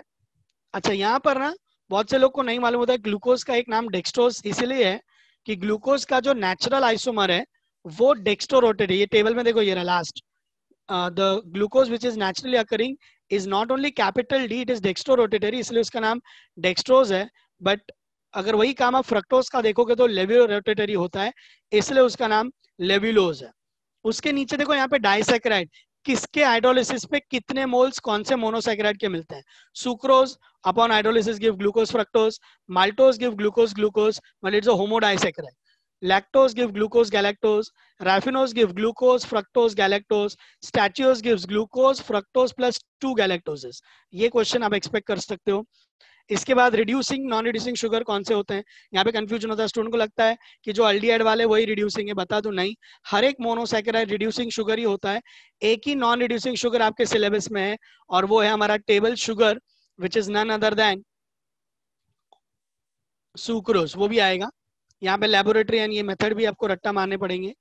यहाँ जितने भी स्ट्रक्चर्स दिए हैं साइक्लिक स्ट्रक्चर, स्टार्टिंग फ्रॉम, ये देखो ये रहा ग्लूकोपायरानोज, फ्रक्टोफ्यूरानोज, ये रहा आपका फ्रक्टोफ्यूरानोज, यहाँ पे उसका भी स्ट्रक्चर दिया है, हेवॉर्थ फॉर्मूला वो दिया है। डाइसैकेराइड का स्ट्रक्चर, यहाँ पे क्वेश्चन क्या आएगा डाइसैकेराइड मालूम है कि सुक्रोज में कौन सा लिंकेज होता है? ग्लूकोज का कौन सा और फ्रक्टोज का कौन सा?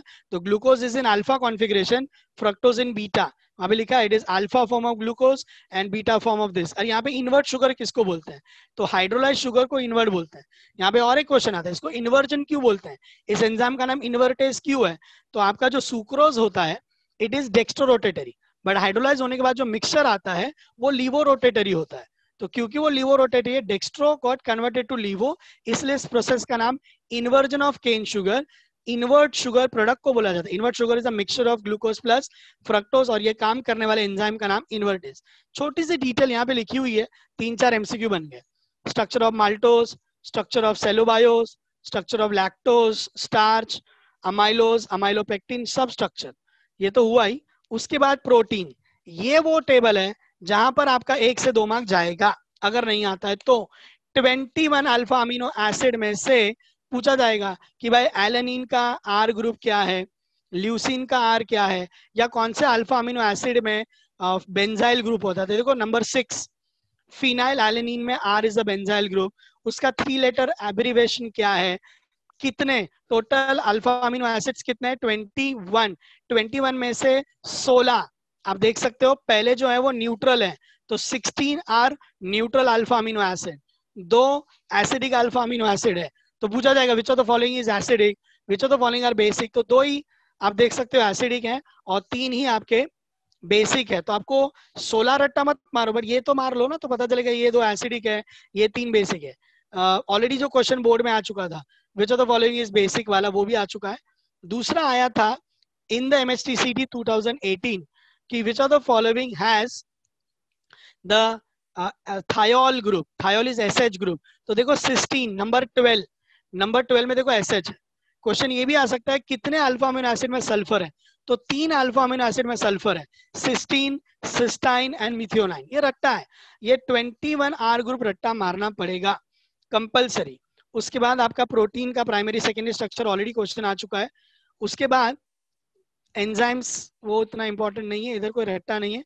हाँ, आपको हार्मोन्स थोड़ा रट्टा मारना पड़ेगा। ये देखो यहाँ पर एक जबरदस्त नाम है, ये लिपिड शुरू हो गए। लिपिड में सिंपल लिपिड पूछा जाएगा, स्टेरॉइड न्यूक्लियस का केमिकल नेम क्या है। स्टेरॉइड मुझे लगता है पूरे केमिस्ट्री का सबसे लंबा वर्ड यहाँ ऊपर अगर आप पढ़ सकते हो, सिंपल लिपिड के सेकेंड पैराग्राफ का चौथा word, cyclopentanoperhydrophenanthrene. This is the chemical name of the steroid nucleus. हर एक स्टेरॉइड में होता है। आजकल स्टेरॉइड एक जो बहुत चल रहा है वो क्लोरोक्वीन वाला, जो कि कोरोना के लिए एज अ इम्यून बूस्टर दिया जा रहा है। ये टेबल पे ऑलरेडी क्वेश्चन आ गया, आपको मालूम है, ये हमारा टर्पिन वाला टेबल है। उसके बाद जो आपके लिए डेंजरस टेबल है वो है विटामिन का टेबल। कौन से विटामिन की डेफिशिएंसी से क्या हो सकता है। अभी एग्जांपल 2013 में जो क्वेश्चन पूछा गया था, 2013 में भी सीट ऑफ कोर्स, वहां पे क्वेश्चन था which of the following vitamin is responsible for inflammation in tongue. तो देखो विटामिन B2 में लिखा हुआ है। बेरी बेरी के लिए क्या, ये क्या, वो क्या, ये सब ये पूरा टेबल आपको रट्टा मारना पड़ेगा टिल विटामिन P। ये एक रट्टा वाला पार्ट है। Last but not the least, the 2 purines and 2 pyrimidines के स्ट्रक्चर आपको रट्टा मारने पड़ेंगे। Adenine, guanine, these are the 2 purines. Cytosine, thymine and uracil. आपको पता होगा cytosine and thymine are present in DNA, cytosine and uracil are present in RNA। RNA में कभी थाइमिन नहीं होगा और DNA में कभी यूरासिल नहीं होगा। तो ये स्ट्रक्चर आपको रट्टा होने चाहिए। न्यूक्लियोसाइड न्यूक्लियोटाइड का डिफरेंस मालूम होना चाहिए। That's it. और नीचे आपको थोड़ा सा दिया है।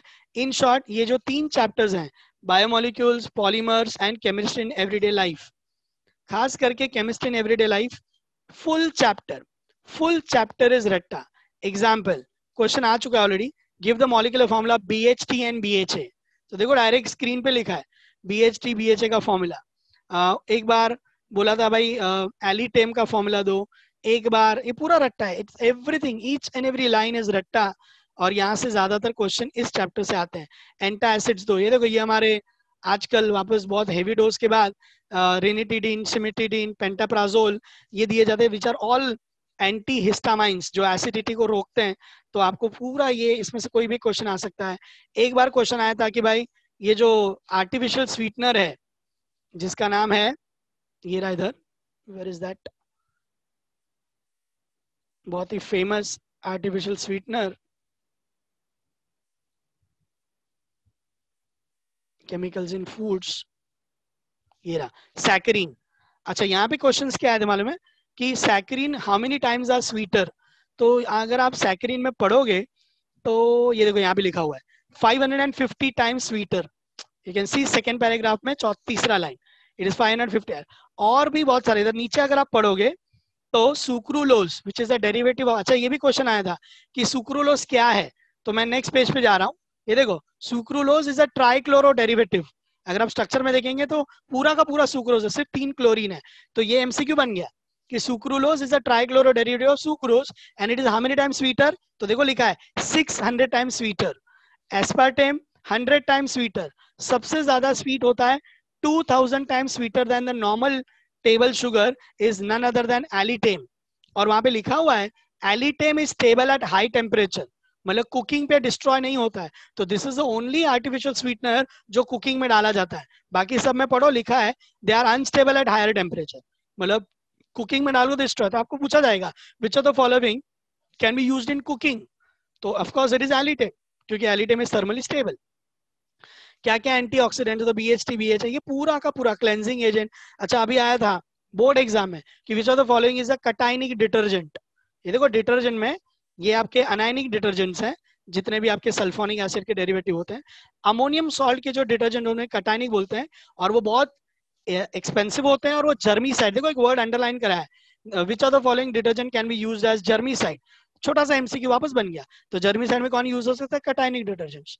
तो ये एक्सपेंसिव होता है, यहाँ पे लिखा भी होगा कहीं पे, दे आर एक्सपेंसिव। कहाँ गया कहाँ गया कहाँ गया?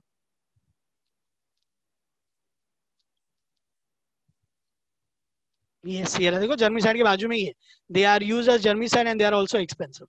तो ऐसे छोटी छोटी डिटेल से क्वेश्चंस आ सकते हैं। मैकेनिज्म ऑफ सोप, सोप का कॉम्पोजिशन दिया है कि एक सोप में कितना परसेंट एक्टिव इंग्रेडिएंट होता है, तो सिर्फ 20% सोप होता है, बाकी तो सब फिलर्स होते हैं, sodium sulphate, inorganic phosphate, perborate, foaming agent वगैरह वगैरह वगैरह। सो इन शॉर्ट, आज के इस पूरे प्रेजेंटेशन का जो कंक्लूजन है वो ये है कि आने वाले समय में आपका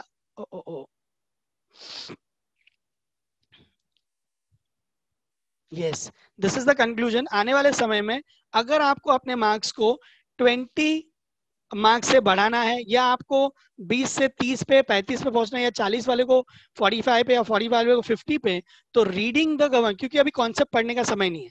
मैं एक आखिरी बात आपके कॉन्फिडेंस के बारे में बोलना चाहूंगा। स्टूडेंट्स प्लीज ध्यान से सुनना, ये बात सबको मजाक लगती है। एग्जाम सेंटर के अंदर आपकी पॉजिटिविटी, आपका आपके ब्रेन के ऊपर कंट्रोल, ये बहुत ज्यादा रोल प्ले करेगा, क्योंकि वो 3 घंटे, उसके 2 दिन पहले आप कुछ प्रिपेयर नहीं कर सकते। आप ऑलरेडी प्रिपेयर्ड हो, आपने बोर्ड्स दिया, आपने बहुत पढ़ाई किया, पहले तो अपने आप में बिलीव करना शुरू करो। अब जो बात बचा है वो है आपका छोटे छोटे गैप भरने का, जो रट्टा वाले, उसका सोल्यूशन मैंने आपको दिया कि कोई कॉन्सेप्ट अभी के लिए मत करो, फॉर्मूला लिस्ट बार बार पढ़ते रहो, और टेक्स्ट बुक के जो पार्ट्स मैंने अभी आपको हाईलाइट करके दिए वो वाले पार्ट बार बार पढ़ते रहो, रिपीटेड रीडिंग करते रहो। डिफिकल्ट या लेंदी एमसीक्यूज को उस समय पे मत करो, एक क्वेश्चन पे ज्यादा समय मत दो, नहीं आ रहा है गो टू द नेक्स्ट। ये डिसीजन लेना, मैं बताऊं कितना भी मैं बोल दूं, उस समय पर अंदर एग्जाम के अंदर आप क्या करोगे ना, ये कोई डिसाइड नहीं कर सकता, ये आप ही डिसाइड कर सकते हो, और वो आपकी हड़बड़ाहट पे डिपेंडेंट है। अरे मुझे पहले 10 क्वेश्चन नहीं आ रहे, मैं डर गया, मेरा तो पेपर गया, मेरा तो ये हो गया, मेरे टॉप 10 कॉलेज चले गए। नहीं, ऐसा मत सोचो।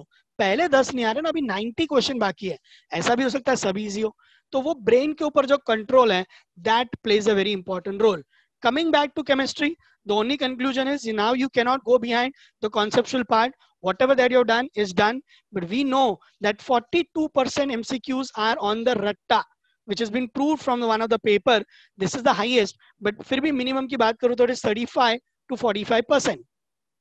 तो 35 भी कम नहीं है ना। तो अब ये समय है 35% एमसीक्यूज को पॉकेट में डालने का। तो अगर वो पॉकेट में डालना है, just start reading and continue reading the government textbook every day, the favorite time pass। Free हुए गवर्नमेंट टेक्स्ट बुक खोलो, पढ़ते रहो, अच्छे अच्छे वर्ड को हाईलाइट करो, देखते रहो, एक बार, 2 बार, 3 बार, 4 बार। 20 दिन में अगर आप 4 से 5 बार भी देख लेते हो, आपके दिमाग में ये सब वर्ड का एक ब्लर इमेज बन जाएगा। और रट्टा मारने वाले क्वेश्चन जाके तुरंत अटेम्प्ट कर दो, क्योंकि उसको एवापोरेट होने का बहुत ब्राइट चांस होता है, शायद आपके दिमाग से निकल भी सकता है। तो सी टू इट की वो वाले क्वेश्चंस आप बहुत अच्छे से अटेम्प्ट करते हो। क्वेश्चंस ध्यान से पढ़ना, और क्वेश्चन पढ़ने के बाद, क्योंकि स्पीड बहुत इंपॉर्टेंट है, 2 बार 3 बार पढ़ने की ट्राई मत करना, क्योंकि 3 बार पढ़ोगे उधर ही 54 सेकंड हो जाएगा। पहली बार पढ़ के लग रहा है कि अभी नहीं आ रहा है, next next next, paper complete करके वापस आ जाना। नेगेटिव मार्किंग नहीं है, एंड में कुछ भी छोड़ना मत, लास्ट में सब मार्क करके आ जाना, बट पहले आपको जो आते हैं वो क्वेश्चंस डेफिनेटली कर लेना। सो कंक्लूडिंग केमिस्ट्री, न्यूमेरिकल्स 20%, 42% रट्टा, कॉन्सेप्ट्स हो चुके हैं। तो आने वाले 20 दिनों में या 15 दिनों में, डिपेंड वेदर यू एमएचटी, सीटी, इंजीनियरिंग और फार्मेसी, आपको ज्यादा से ज्यादा समय formula list and learn by heart करने वाली चीजों पे देने हैं। कुछ 1-2 चैप्टर के छोटे छोटे नाम, वर्ड मैंने हाईलाइट करके आपको बताए। पूरा टेक्स्ट बुक, 3 टेक्स्ट बुक 2 घंटे के सेशन में बताना नेक्स्ट टू इम्पॉसिबल है, बट आपको एक आइडिया मिल चुका होगा कि what has to be your approach. So this is what I wanted to say from my end. I hope student this session will be of some use, and आपको पता चला होगा कि एफर्ट्स को कहां पर आपको कॉन्सेंट्रेट करना है। हार्डवर्क से ज्यादा अभी स्मार्ट वर्क करना है, कि पेपर अगर रट्टा पूछ रहा है तो रट्टा करना पड़ेगा। एक जेडब्ल्यू का अच्छा स्टूडेंट जरूरी नहीं है कि सीटी का अच्छा स्टूडेंट हो। हाँ, वो आपके 58 to 60% क्वेश्चन जो कॉन्सेप्चुअल है वो कर लेगा, बट 42% क्वेश्चन करने के लिए या 35% क्वेश्चन करने के लिए ही और she has to be very very strong of the government textbook each and every corner, especially 11th standard, because वो पढ़ के बहुत लंबा अरसा हो चुका है। So this is what I wanted to say. Thank you very much students for attending this particular session. I hope this session of chemistry was useful for you. और इसमें दी गई सारी जानकारी आप अच्छी तरह से यूज करेंगे and you will score much better marks in the MHT CET exam. Wishing all the students a very all the best for MHT CET 2020. I know on behalf of Arihant Academy entire team wishes you all the best, and we all know that you're going to rock in the examination. Thank you very much, and hope you guys do better in your examination, and do like the Arihant Academy video and YouTube channel, and also press bell icon to get the notification. Do subscribe to Arihant Academy YouTube channel. Thank you.